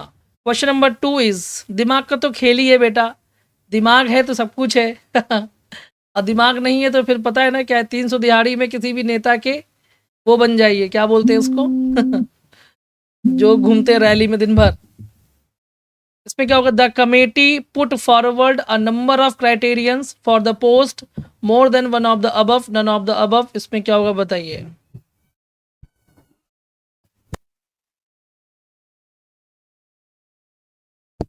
चलिए बता दीजिए जरा इसमें क्या होगा। अब देखिए आराम से समझ रही है, हाँ बिल्कुल मेनका जी आपके कमेंट शो हो रहे हैं, ठीक है। चलिए अब देखिए लिखा हुआ है द कमेटी पुट फॉरवर्ड, यहाँ पर पुट जो है वर्ब की सेकेंड फॉर्म है, तो कोई दिक्कत नहीं है। Put forward a number of, ठीक है, नंबर ऑफ क्राइटेरियंस होता है, तो क्राइटेरियंस की जगह पर आपको क्या लिखना पड़ेगा, क्राइटेरियन लिखना पड़ेगा, ठीक है, क्राइटेरिया, ठीक है, बात समझ में आ गई। आपको क्राइटेरिया लिखना पड़ेगा, तो द राइट ऑप्शन इज, यहाँ पर आपका क्या हो जाएगा, बी हो जाएगा। Is that clear? क्योंकि क्राइटेरियंस जो होता है ना वो आपका सिंगुलर होता है, क्राइटेरिया आपका प्लूरल होता है, सो आपको बी ऑप्शन यहाँ पर लिखना पड़ेगा। सो केवल और केवल बी में ही मिस्टेक है और कहीं पर मिस्टेक नहीं है, ठीक है, बात समझ में आ गई। चलिए क्वेश्चन नंबर 3 का क्या होगा बताइए। Question number 3 is, Rita is one of the few students that I think may be good at drawing, more than one of the above, none of the above, बताइए कहाँ पर है रीता, है ना। अगर ड्राइंग अच्छी है तो फिर मेरी फ़ोटो बना के मुझे भेज दीजिएगा मेरा एक दोस्त है, वो बहुत अच्छी उसकी आर्ट है, अगर आप बैठ जाएंगे तो आपको छाप देगा वो आर्ट में। तो उसने एक बार क्या किया कि एक टीचर की फ़ोटो बनाई, एक बहुत अच्छी, और टीचर को दे दिया, टीचर इम्प्रेस हो गए, है ना, तो उसकी मार नहीं पड़ी। चलिए अब देखिए यहाँ पर देखिए लिखा हुआ है Rita is one of the few students. तो इसमें गलती क्या है वो समझना पड़ेगा। इसमें गलती क्या है, लॉजिक के साथ में आंसर दीजिए। रीता सिंगुलर है तो इज आएगा, ठीक है। वन ऑफ लगा हुआ है, ठीक है। द फ्यू लगा हुआ है, फ्यू के साथ में प्लूरल नाउन आता है तो ये लगा हुआ है। तो यहाँ पर जो दैट आ सकता, बिल्कुल दैट आएगा क्योंकि फ्यू है तो दैट आएगा। फिर आई के साथ में थिंक लगा हुआ है तो थिंक भी हो जाएगा, और मे लगा हुआ है, ठीक है, कोई बात नहीं। और गुड के बाद में ड्राइंग लिखा हुआ है तो एट सही है, यहाँ पर कोई गलती नहीं है। आपको मैंने पढ़ाई भी था कि गुड एट होता है और बैड एट होता है, ठीक है। चाहे पर कोई चीज़ समथिंग हो, मैंने चेक किया है, समथिंग हो चाहे कोई एक्टिविटी हो, सब में यही आपको लगाना गुड एट, ठीक है। ये ऑक्सफोर्ड के हिसाब से मैं बता रहा हूँ आप, तो गुड एट होता है, तो यहाँ पर भी कोई मिस्टेक नहीं है। सो इस तरह से इसमें कोई गलती नहीं है, नन ऑफ द अबव यहाँ पर ऑप्शन हो जाएगा, ठीक है। तो जब आप ऐसे ही ऑप्शन टू ऑप्शन चलेंगे तब तो आप सही आंसर कर ले जाओगे बेटा। और अगर आप ऐसे है कि बस आपने एक नज़र में देखा और जो मिला उसी को टिक कर देंगे तो नंबर कट जाएगा आपका, ठीक है। इस बात को दिमाग में बैठाइए, पढ़ाई चाहे कम करिए पर दिमाग में ये बात आपको बैठानी ज़रूर है कि आपको ऑप्शन टू ऑप्शन चलना है। पहले एक ऑप्शन क्लियर कर लीजिए कि एक ऑप्शन में तो कोई मिस्टेक नहीं है, ठीक है। बात समझ में आ गई। चलिए हाँ राकेश प्रणाम, नमस्कार। आंसर द क्वेश्चन बताइए। हाँ बिल्कुल शिवू। चलिए of Shimla and Nainital which city is the coolest more than one of the above, none of the above, इसमें क्या होगा बताइए। सर दैट को ऑब्जेक्टिव केस में यूज कर सकते हैं क्या? अब किस तरह से यूज करना है वो तो बताइए, क्योंकि दैट यहाँ पर तो रिलेटिव प्रोनाउन है, तो यहाँ पर सब्जेक्टिव केस और ऑब्जेक्टिव केस की, अच्छा समझ में आ गया आप क्या कहना चाह रहे हैं। पहली बात तो दैट बिल्कुल यूज हो सकता है, कोई दिक्कत नहीं है। और फ्यू लगा हुआ है तो दैट तो आएगा ही आएगा, ठीक है, यूज हो सकता है। चलिए अब देखिए यहाँ पर बात हो रही दो शहर की, शिमला और नैनीताल, क्योंकि उत्तराखंड में नहीं, उत्तराखंड में तो नहीं, शिमला अलग है नैनीताल अलग है ना। अब देखिए यहाँ पर क्या होगा, कूलेस्ट, यहाँ पर तो कूलेस्ट नहीं होगा, कूलर होगा, ठीक है। क्योंकि जब दो की चर्चा होती है तो हम कंपैरेटिव डिग्री का इस्तेमाल करते हैं, ना कि सुपरलेटिव डिग्री का इस्तेमाल करते हैं, ठीक है। ये बात याद रखिएगा। ऑफ ऑल क्यों लगा रहे हैं आप बेटा, ये समझना होगा। यहाँ पर लिखा हुआ है ऑफ शिमला एंड नैनीताल, ठीक है, और लिखा हुआ है विच सिटी, तो इन दोनों में से हम चूज कर रहे हैं कि कौन सी सिटी। तो आपको जब ज़्यादा में से चूज करना होता है तो आपको पता है कि विच का इस्तेमाल किया जाता है। Which city is the cooler हो जाएगा यहाँ पर, ठीक है, कौन सी ज़्यादा ठंडी है ना। कुछ लोग एसी लगा रहे हैं, कुछ लोग कूलर लगा रहे हैं कूलर सही है, ठीक है, C will be the right option यहाँ पर हो जाएगा, याद रखिएगा। बात समझ में आ गई। हाँ अब देखिए गर्मी आ रही है तो कूलर लगाइए, फ्रिज लगाइए, एसी लगाइए, और चाहे मटका रख लीजिए, जिसकी जैसी सुविधा, ठीक है। सबसे अच्छा मटका है ना, मटका का पानी पीजिए और मटक मटक के चलिए। Question number 5, not only he but also others were find for direction of duty, इसमें क्या होगा बताइए। चलिए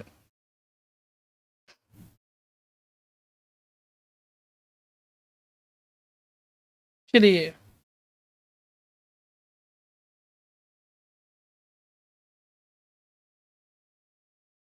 इसमें महज बिन ई ऑप्शन चूज कर रहे हैं ना, वेरी गुड।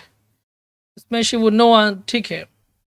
देखिए जिन्होंने भी यहाँ पर ई ऑप्शन चूज किया है बहुत बढ़िया, क्योंकि आप लॉजिकली अप्रोच कीजिए ना, आपको रूल्स तो पता है ना, है ना, ये रूल्स पता है, इसके बावजूद भी पता नहीं गलती अगर हो रही है तो अभी थोड़ा सा आपको फोकस करने की आवश्यकता है। देखिए ऑप्शन टू ऑप्शन चलना है, पहले पहला ऑप्शन क्लियर कीजिए कि इसमें कोई मिस्टेक है क्या। नॉट ओनली के बाद में ही है तो ठीक है, बट आल्सो अदर्स लिखा हुआ है, ठीक है, तो ये आपका प्लूरल है तो ठीक है, वर्ब आपकी प्लूरल है तो ठीक है, फाइन लगाया जाता है तो इसलिए यहाँ पर वर्ब की थर्ड फॉर्म आई हुई है, पैसिव में, ठीक है। किस लिए, डेरेलिक्शन के लिए, ठीक है, डेरेलिक्शन के लिए। बात समझ में आ गई। तो यहाँ पर फॉर डायरेक्शन लगेगा ऑफ ड्यूटी, फिर more than one of the above, none of the above यहाँ पर, तो इसमें कोई मिस्टेक है ही नहीं, तो द राइट ऑप्शन इस क्या हो जाएगा, ठीक है। सुजीत सिंह, देखिए मतलब मुझे लगता है कि मेरी लाइव क्लास में ये फर्स्ट टाइम ऐसा हुआ है ना, जो किसी बच्चे ने इस तरह से एक डोनेशन टाइप का आप कह सकते हैं दिया हुआ है ना। चलिए अच्छा है, आपका डोनेशन किसी ना किसी के काम आ जाएगा। तो ये बात समझ में आ गई, इसमें क्या होगा, नन ऑफ द अबव यहाँ पर ऑप्शन सही होगा, याद रखिए, ठीक है। हाँ बिल्कुल, सुजीत जी ने दिया है, so thank you so much, है ना। हाँ, मेरे पास जब भी एक्स्ट्रा पैसा होता है ना, एक बार और एक स्टूडेंट ने हमको एक्स्ट्रा पैसे दिए थे, जब कोर्स लिया था उन्होंने, तो उसी एक्स्ट्रा पैसे से हमने किसी बच्चे का भला कर दिया था। तो ये मेरे नेचर में भी है कि मैं एक्स्ट्रा पैसा किसी का रखता नहीं हूँ अपने पास में। क्वेश्चन नंबर 6 का क्या होगा बताइए। He explained to the government why the manufacturing of cars have been stopped in his new factory, more than one of the above, none of the above, इसमें क्या होगा बताइए, चलिए, ठीक है, इसमें क्या होगा बताइए।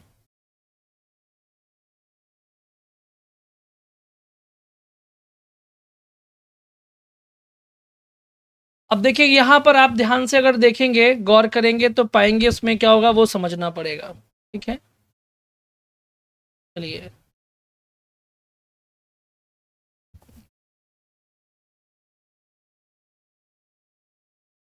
Thank you so much Sujit है ना। अब चलिए, अच्छा आपकी बार बीपीएससी में आप जॉब ले लीजिए, बड़ी खुशी की बात होगी मेरे लिए भी, है ना, बड़ा ऑनर की बात होगी अगर आप लोग जॉब पाते हैं, ठीक है। लास्ट टाइम बहुत अच्छे बच्चे सेलेक्ट हुए थे, अब की बार आप लोगों को भी लेना है। He explained to the government why the manufacturing of cars have been stopped in his new factory. तो थोड़ा सा गौर करते हैं, देखते हैं क्या है लिखा हुआ है। ही एक्सप्लेन्ड लिखा हुआ है, तो मैं आपको बता दूं कि एक्सप्लेन एक ऐसा वर्ब है, जब आप किसी समथिंग, किसी चीज़ को आप एक्सप्लेन करते हैं तो आपको कोई भी प्रेपोजिशन लगाने की आवश्यकता नहीं है। लेकिन यदि आप किसी पर्सन को कोई चीज़ एक्सप्लेन करते हैं तो फिर आपको टू प्रेपोजिशन का इस्तेमाल करना चाहिए, जो कि यहाँ पर है। तो इसका मतलब है कि कोई मिस्टेक नहीं है। जैसे मैं आपको एक्सप्लेन कर रहा हूँ ना, यदि आप सवाल को ऐसे ही अपने आप को एक्सप्लेन करना लग गए तो गलती होना ख़त्म हो जाएगी। फिर यहाँ पर रीज़न की बात हो रहा है तो वाई लग गया, ठीक है। द मैन्युफैक्चरिंग ऑफ कार्स, तो ये आपका सब्जेक्ट है जो कि जीरंड है, ठीक है। द मैन्युफैक्चरिंग ऑफ, क्योंकि जीरंड जो होता है वो नाउन का काम करता है, तो इसकी वजह से ये सिंगुलर है, तो यहाँ पर हैव नहीं आएगा बल्कि हैज़ का इस्तेमाल किया जाएगा, ठीक है। तो उसमें इसमें जो मिस्टेक है वो आपका सी ऑप्शन में मिस्टेक है, याद रखिएगा। Is that clear? पॉइंट समझ में आ गया, ठीक है, इसको याद रखिएगा। क्वेश्चन नंबर 7 का क्या होगा बताइए। Question number 7 is so rudely he behaved that everyone got disappoint more than one of the above, none of the above, इसमें क्या होगा बताइए, चलिए। पर्सन होता तो टू आता, आरवीजी, ठीक है। पर्सन होगा तो टू आएगा, पर्सन नहीं होगा तो कुछ भी नहीं लगाना है आपको, एक्सप्लेन के साथ भी, डिस्कस के साथ भी, है ना, ये सब मैंने पढ़ाया है। चलिए बताइए इसमें क्या होगा अगला।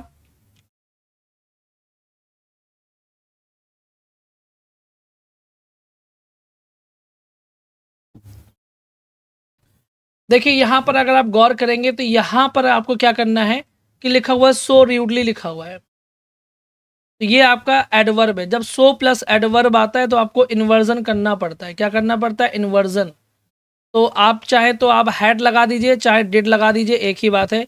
चाहे आप डिड ही बिहेव लिख दीजिए, ठीक है, और चाहे आप हैड ही बिहेव्ड लिख दीजिए, ठीक है।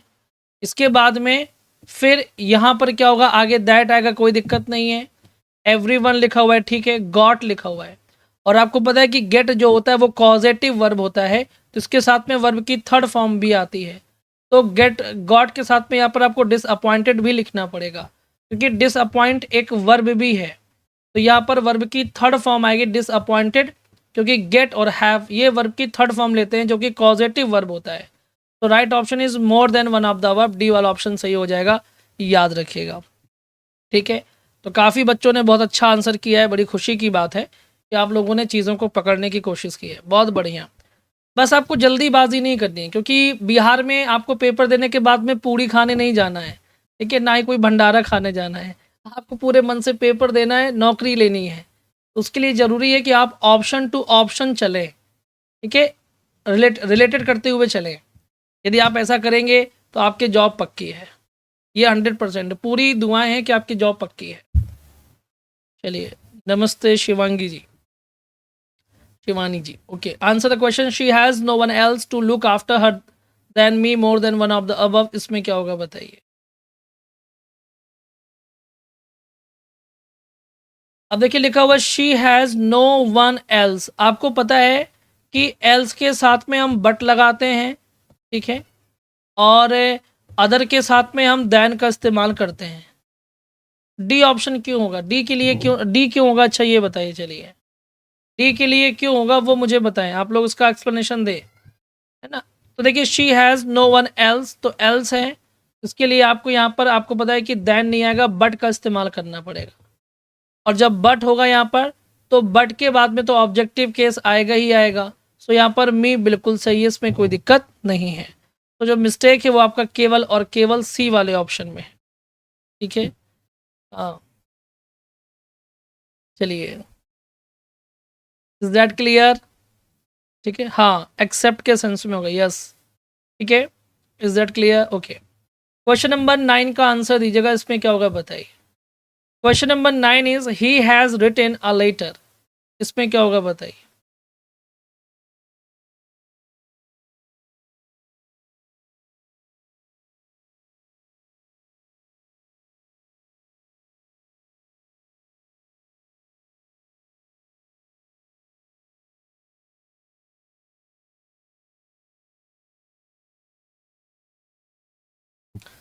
अब देखिए यहाँ लिखा हुआ he has written a letter, ठीक है, हाँ बिल्कुल। देखिए सुमन जी कह रहे हैं सेशन को लाइक और शेयर ज़रूर कर दीजिएगा।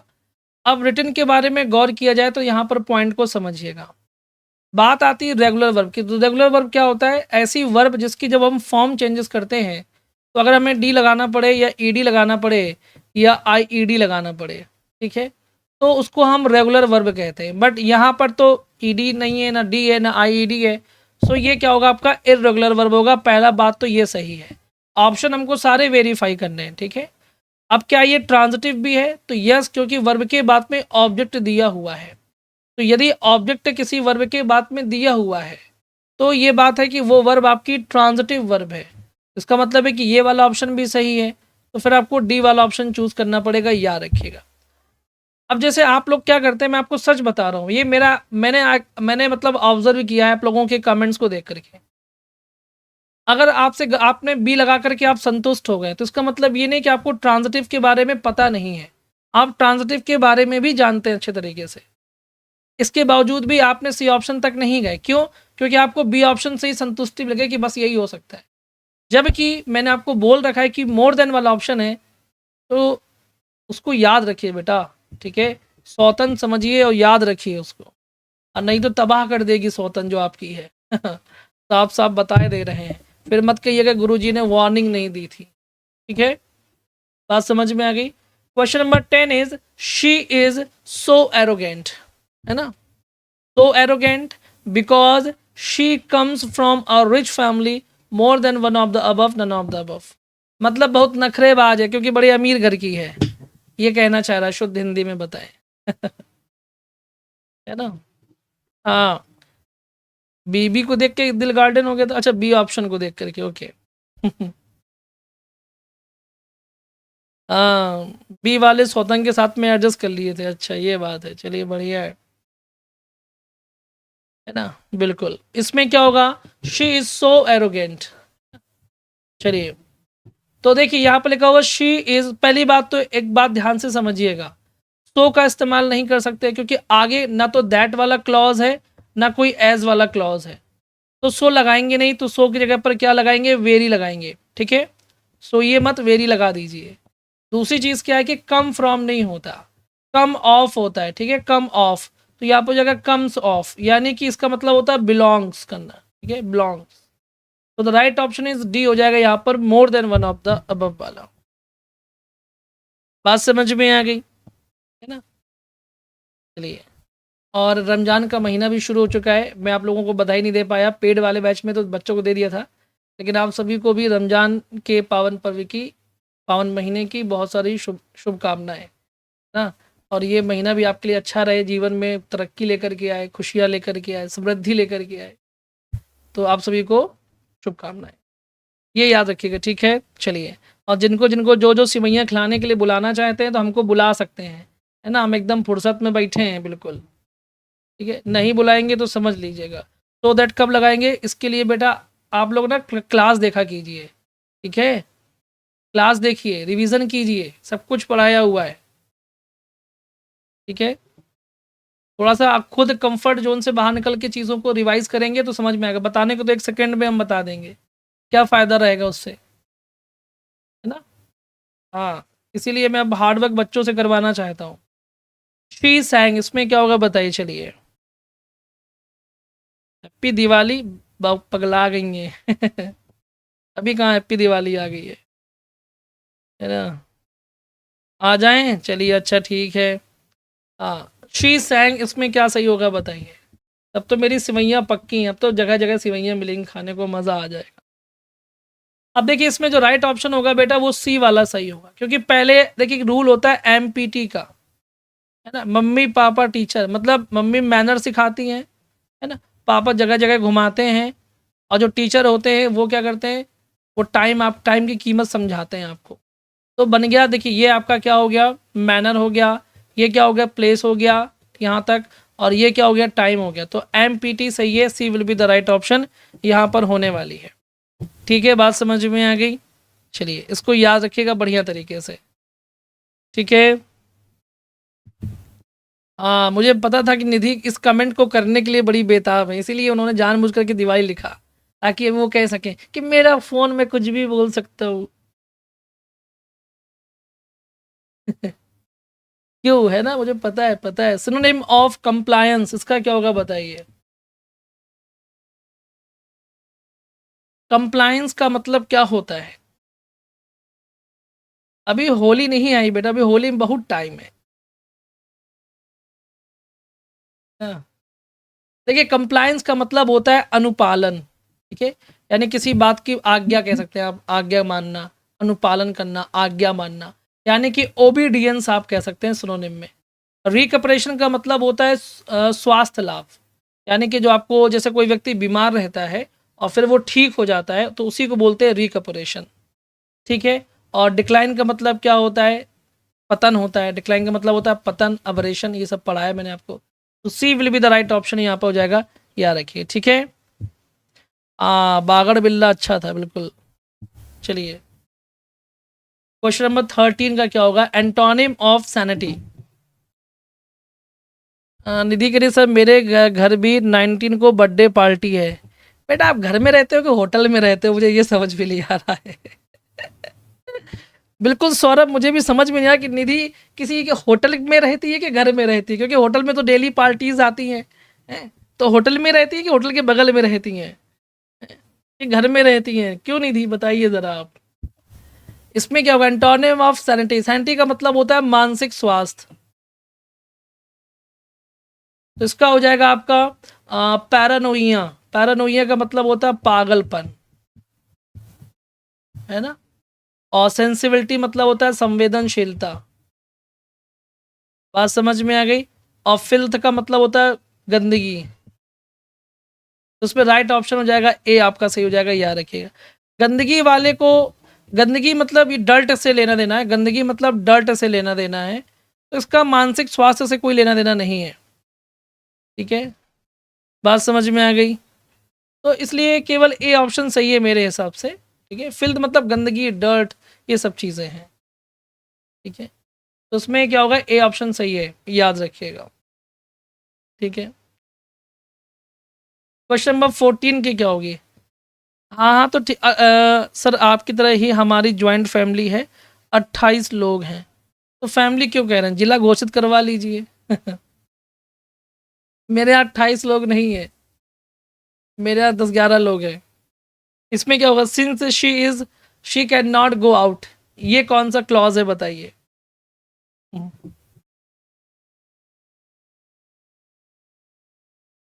अब देखिएगा ये सिंस शी इज इल, ये आपका एडवर्ब क्लॉज है, याद रखिएगा, ठीक है, एडवर्ब क्लॉज। मैंने कहा कि सर मुझे अदर स्टूडेंट्स के कमेंट्स क्यों नहीं शो रहे हैं, ये बेटा आप लोगों का प्रॉब्लम है, यहाँ से कोई दिक्कत नहीं है ना, मेरे साइड से कोई प्रॉब्लम है ना, आपके यहाँ कुछ सिस्टम हो सकता है, देख लीजिएगा अपना जैसा भी है। C will be the right option यहाँ पे हो जाएगा, याद रखिएगा। क्वेश्चन नंबर 15 का क्या होगा बताएं। क्वेश्चन नंबर 15 का, I like to see a face with a smile on it, है ना। मैं तो भाई टीजीटी वाली क्लास को मिस कर रहा हूँ, ये बीपीएससी वाले में अब थक गए हैं मोर देन वाला खेल के चलिए इसमें क्या होगा, I like to see a face with smile on it. चलिए देखिए, अब विद स्माइल जो है ना फेस के लिए, तो फेस क्या है, नाउन है, और कैसा फेस, विथ ए स्माइल वाला फेस, तो ये आपका एडजेक्टिव फ्रेज हो जाएगा, याद रखिए, क्योंकि ये फेस की क्वालिटी बता रहा है, ठीक है। फेस कैसा, विथ ए स्माइल, मुस्कुराता हुआ चेहरा, है ना, ये नूरानी चेहरा, मुस्कुराता चेहरा, है ना, तो उसमें क्या होगा, बी ऑप्शन सही हो जाएगा, याद रखिए। क्वेश्चन नंबर 16 का क्या होगा, nobody should look down the poor.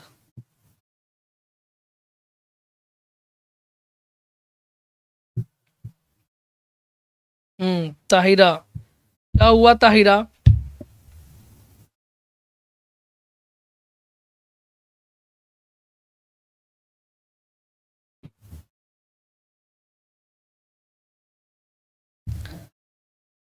निधि वो आपका पर्सनल मैटर है, निपट लीजिए जैसे निपटना है। देखिए लुक डाउन अपॉन यहाँ पर इस्तेमाल किया जाएगा, ठीक है। आपको पता है कि लुक डाउन अपॉन का मतलब होता है हे दृष्टि से देखना, नफरत की दृष्टि से देखना, तो उसमें क्या होगा, C will be the right option हो जाएगा, याद रखिएगा, ठीक है। चलिए क्वेश्चन नंबर, ओके गड़बड़ हो गया यहाँ पर,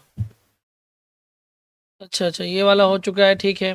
इसका आंसर दीजिए, क्वेश्चन नंबर 17 का क्या होगा बताइए। डेयर डेविल, है ना, डेयर डेविल, इसका क्या होगा बताइए।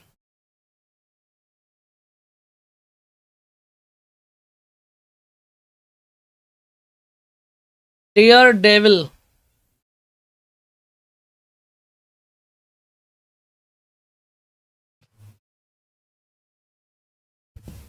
बताइए डेयर डेविल का क्या मीनिंग होता है।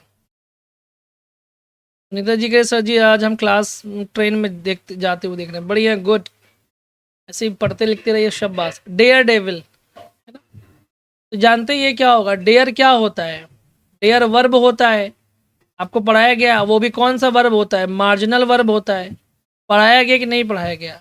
और डेविल आपका नाउन हो जाएगा, तो ये हो जाएगा वर्ब प्लस नाउन, सो बी ऑप्शन सही हो जाएगा, याद रखिएगा, ठीक है। नाउन प्लस वर्ब नहीं होगा, वर्ब प्लस नाउन होगा बेटा, ठीक है। चलिए सो उसमें क्या होगा, बी ऑप्शन सही है। क्वेश्चन नंबर 18 का क्या होगा बताइएगा। Question number 18 is, your father will hear of your success, he will be dilated, combine by using infinitives, इसमें क्या होगा बताइए। चलिए ये प्रचार बीच में कौन देता है, ये सब यूट्यूब का एल्गोरिदम काम करता है इसमें, ठीक है। सेशन को लाइक करते चलिए बेटा, शेयर करते चलिए फटाफट, है ना। सर जी नीड कौन सी प्रपोजिशन लेता है, टू या ऑफ, मुझे नहीं पता, ये आप पता करके मुझे बता दीजिएगा, ठीक है। बच्चे हार्डवर्क करते ही नहीं बिल्कुल भी। अब इसमें क्या होगा बताइए, इसमें लिखा कि your father will hear of your success, he will be dilated. अगर आप गौर करेंगे तो इसमें पाएंगे क्या, कि देखिए इसमें कहीं ये तो ये कहीं पर भी इसमें इन्फिनेटिव का इस्तेमाल नहीं किया गया है, तो ये रॉन्ग हो जाएगा। इसमें इन्फिनेटिव है, ये सही है। इसमें ये देखिए टू प्लस वर्ब की थर्ड फॉर्म है, ये भी गलत है, ठीक है। तो इसमें क्या होगा, बी ऑप्शन आपका सही हो जाएगा, याद रखिएगा। बात समझ में आ गई, क्या होगा, बी ऑप्शन आपका एकदम राइट हो जाएगा, याद रखिएगा। क्वेश्चन नंबर 19 का आंसर दीजिए। Question number 19 is, one who is a centre of attraction, इसमें क्या होगा बताइए।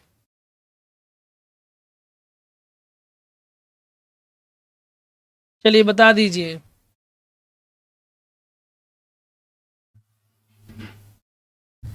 Question number 19, one who is a centre of attraction, बताइए क्या होगा।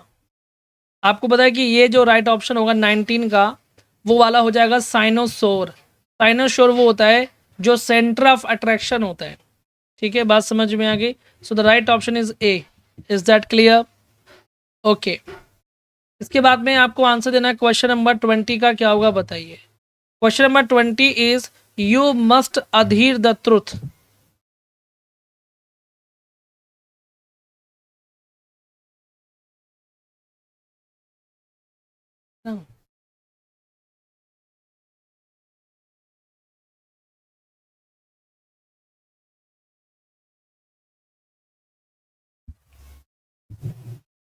You must Adhir the truth, इसमें क्या होगा बताइए।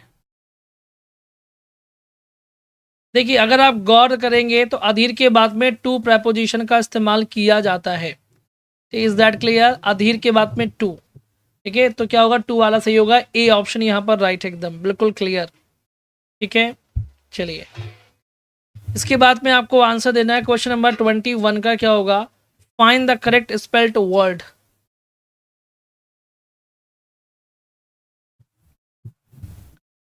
बताइए।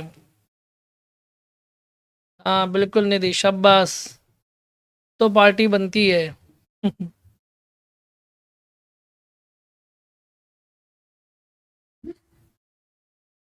ज़्यादा पार्टी वार्टी मत किया कीजिए, पता है क्यों? क्योंकि पार्टी में अच्छी अच्छी चीज़ें खाएंगी, अच्छी अच्छी चीज़ें खाएंगी तो फिर मोटापा बढ़ेगा। अब देखिए यहाँ पर जो राइट ऑप्शन है वो आपका सही है। कौन सा देखते हैं, इसमें तो ए नहीं होगा, प्रा नहीं होगा, ये सही है। ठीक है, ENTRE, एंटर, प्री और न्यूर। ठीक है, तो एंटरप्रेन्योर बोलते हैं इसको, एंटरप्रेन्योर। सी ऑप्शन सही हो जाएगा, याद रखिएगा। ठीक है, बात समझ में आ गई। C will be the right option. Question number 22 का क्या होगा बताएं। I have no advice that I can offer you, ये कौन सा सेंटेंस है बताएं।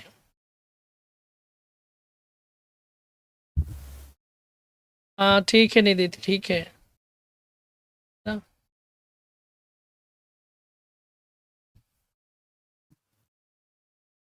चलिए इसमें क्या होगा, I have no advice that I can offer you. Bihar estate कब होगा? मैं क्या बताऊं, बिहार एस्टेट कब करवाएंगे ये लोग। करवा लेना चाहिए इसके बाद में, BPSC के बाद में अगले महीने। अब देखिए इसको कॉम्प्लेक्स सेंटेंस बोलेंगे, क्या बोलेंगे, कॉम्प्लेक्स सेंटेंस। ठीक है, दैट किस में आता है, दैट आता है कॉम्प्लेक्स सेंटेंस में। तो C will be the right option हो जाएगा। सिंपल तो ये हो नहीं सकता है, और ये कोऑर्डिनेट कंजंक्शन भी नहीं है कि कंपाउंड हो जाए, इसमें C will be the right option. ठीक है, बात समझ में आ गई, याद रखिएगा। क्वेश्चन नंबर 23 का क्या होगा बताइएगा। Question number 23 is the teacher described the rule to the students, इसका क्या होगा बताइए।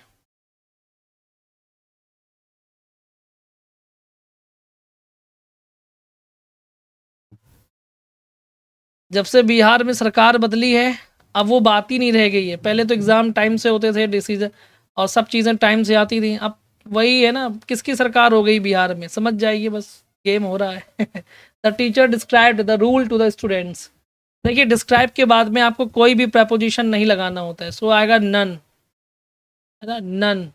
तो ई ऑप्शन आपका यहाँ पर सही हो जाएगा, याद रखिएगा। ठीक है, चलिए बात समझ में आ गई। क्वेश्चन नंबर 24 का क्या होगा बता दीजिए। Question number 24 is my friend jumped the business opportunity in a moment, इसमें क्या होगा बताइए। हाँ, डिस्क्राइब के साथ में नो पोपो। ठीक है, मैंने काफ़ी सारी वर्ब पढ़ाई ऐसे वर्ब्स पढ़ाए जिसके साथ में नो पोपो, मतलब नो प्रेपोजिशन। अब देखिए माई फ्रेंड जम्प्ड एट लगाएंगे, यदि आप कोई बिजनेस या किसी भी ऑफर का लाभ लेना चाहते हैं तो उसके लिए हम हमेशा जंप के साथ में ऐड का इस्तेमाल करते हैं। ठीक है, और यदि आप किसी कंक्लूजन में पहुंचते हैं बिना सोचे समझे तो हम टू प्रेपोजिशन का इस्तेमाल करते हैं। तो राइट ऑप्शन इज बी हो जाएगा यहाँ पर, याद रखिएगा।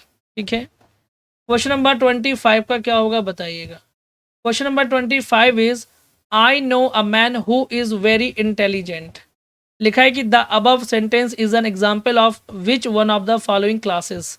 ये आपके सामने आंसर है, बताइए चलिए।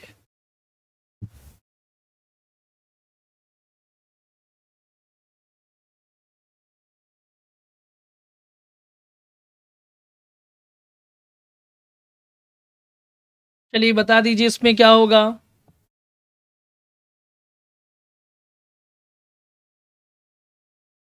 देखिए इसमें 25 का सी ऑप्शन आप बता रहे हैं, कुछ लोग बी भी बता रहे हैं। देखिए चलिए मैं आपको समझाता हूँ कि ऐसे सवालों को किया कैसे जाता है। लास्ट टाइम इस तरह का सवाल आया था।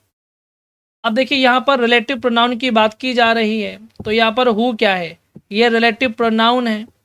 किसके लिए आ रहा है, मैन के लिए आ रहा है। और ये मैन क्या है, इस वर्ब का ऑब्जेक्ट है। तो जब ऑब्जेक्ट के लिए रिलेटिव प्रोनाउन आता है तो हम उसको बोलते हैं रिलेटिव प्रोनाउन इन एक्यूजेटिव केस बोलते हैं। अगर लिखा होता मान लीजिए कि अ मैन, मैंने कहा मान लीजिए मैंने लिखा अ मैन, फिर मैंने यहाँ पर लिख दिया हु इज़ इंटेलिजेंट, ऐसे लिख दिया मैंने मान लीजिए कुछ, तो अब मैन आपका ये सब्जेक्ट है और इसके लिए हु आया हुआ है, तो फिर नॉमिनेटिव केस हो जाता।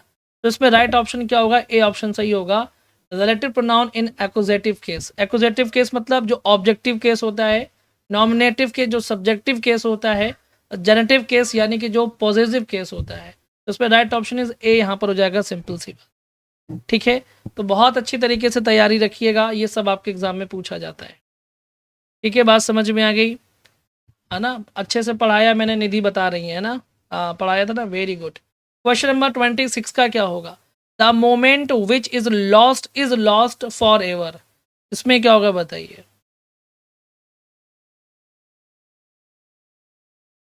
चलिए क्वेश्चन ज़्यादा हैं आज।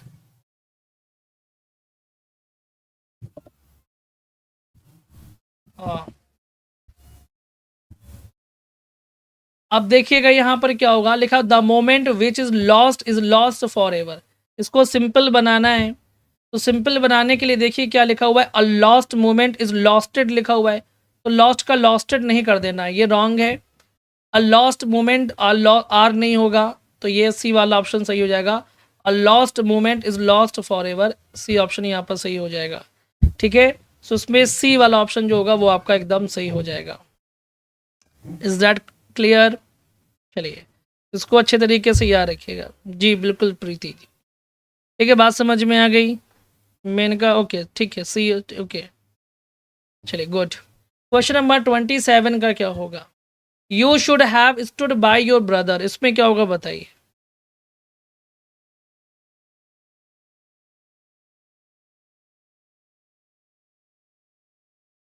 You should have stood by your brother,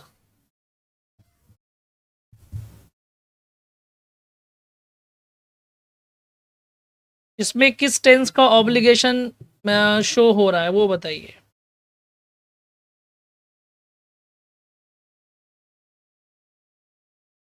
देखिए ध्यान से समझिएगा, शुड लिखा हुआ है तो सेल का शुड होता है, वैसे भी ये पास्ट है। और आपको मैंने ये भी पढ़ाया था कि जो मोडाल वर्ब होता है ना, modal verb plus have plus verb की थर्ड फॉर्म, ये पास्ट टेंस के ऑब्लिगेशन को इंडिकेट करने का काम करता है। सो पास्ट ऑब्लिगेशन हो जाएगा, बी ऑप्शन यहाँ पर सही हो जाएगा, याद रखिएगा। ठीक है, बात समझ में आ गई। तो यू शुड हैव स्टूड मतलब कि आपको अपने भाई के साथ में खड़ा होना चाहिए था। Question number 28 is what a stupid fellow you are, she remarked. ठीक है, तो देखिए हमेशा हमको ऑप्शंस के अकॉर्डिंग आंसर करना चाहिए। ठीक है, कुछ बच्चे प्रश्न करेंगे कि यहाँ रिमार्क्ड लिखा हुआ है तो फिर यहाँ एक्सक्लेम क्यों आ गया, यहाँ आस्क्ड क्यों आ गया।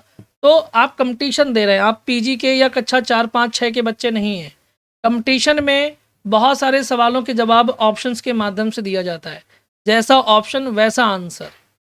ठीक है, ये याद रखिएगा, क्योंकि मुझे पता है ना कि ऐसे ऐसे सवाल पूछते हैं बच्चे कि मैं क्या एक्सप्लेन करूँ, ये नहीं समझ में आता मुझे। और जब मैं कहता हूँ कि ऑप्शंस को देखिए आपको आंसर मिल जाएगा, तो उनको आंसर मिल भी जाता है। तो देखिए यहाँ पर लिखा हुआ है कि what a stupid fellow you are remarked, कोई बात नहीं रिमार्क्ड है बट कोई बात नहीं, एक्सक्लेम लिखा हुआ है। ठीक है, और दैट के बाद में व्हाट लिखा हुआ, व्हाट आर स्टूपिड, तो आपको ये नहीं इस्तेमाल करना है। ठीक है, ठीक है। इसमें क्या होगा, यहाँ पर आपको वॉट नहीं लगाना है। आपको पता है कि वॉट वाला जो सेंटेंस होता है वो एक्सक्लेमेटरी होता है, और एक्सक्लेमेटरी सेंटेंस को हमको चेंज करना होता है किसमें, असर्टिव में चेंज करना होता है। तो फिर हम वॉट का यूज़ तो करेंगे नहीं, हटा देंगे।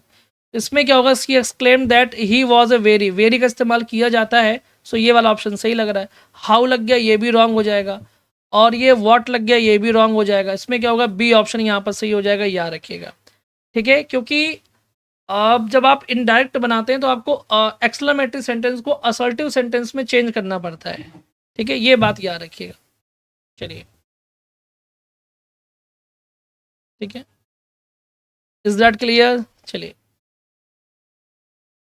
क्वेश्चन नंबर 29 का क्या होगा, they say that the earth is round.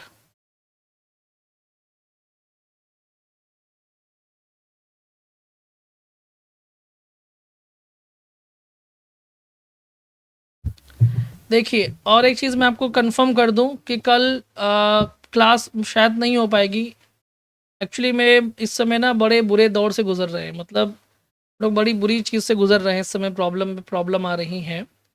तो कल हो सकता है कि मैं चला जाऊं बाहर, मुझे फादर को लेके जाना है दिखाने के लिए, है ना। उनका ट्रीटमेंट, मतलब ज़्यादा कुछ दिक्कत नहीं है वैसे, आप लोगों मतलब ईश्वर की कृपा से सब ठीक है, बट उनका एक टाइम टू टाइम चेकअप वगैरह जो भी है, दवाइयाँ वगैरह, तो कल उसका टाइम है, तो कल मैं बाहर चला जाऊँगा। ठीक है, सो मैं कल रहूँगा ही नहीं घर में, शायद कल कोई भी क्लास ना हो पाए। तो जैसा भी होगा कंफर्म करके बता दूंगा, ठीक है। दैट इसमें क्या होगा, इसमें आपका ऑप्शन सही होगा, it is said that the earth is round.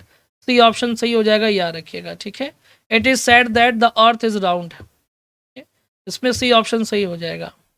चलिए, कुछ नहीं, देखिए है, जिससे मान लीजिए एज भी है, हर चीज़ है, तो वो सब चीज़ें होती ना, अभी एज फैक्टर काम करता है। फिर आजकल देख ही रहे हैं आप, छोटी छोटी कोई भी बच्चा हो, मैं जाता हूँ देखता हूँ कोई ना कोई बीमार हो जाता है ना। मदर अलग बीमार चल रही हैं, अभी उनको दिखा के आया मॉर्निंग में, कल भी दिखा के आया, फादर को भी दिखाना है ना।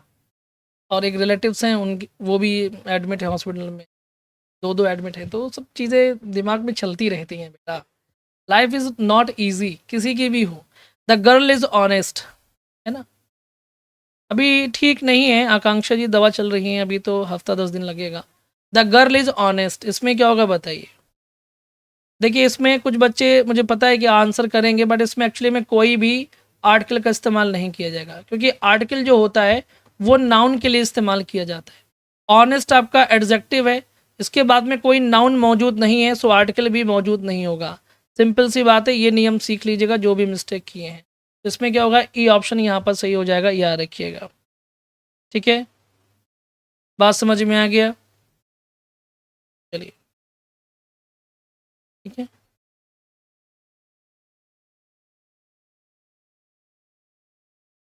चलिए, ओके। सो आज के लिए बस इतना काफ़ी है। अब आप लोगों से मुलाकात होगी मे बी कल या परसों, जैसा भी होगा, ठीक है, आपको बता दिया जाएगा। तो आज के लिए बस इतना काफ़ी है। So guys, bye bye, take care, नमस्कार एंड जय हिंद।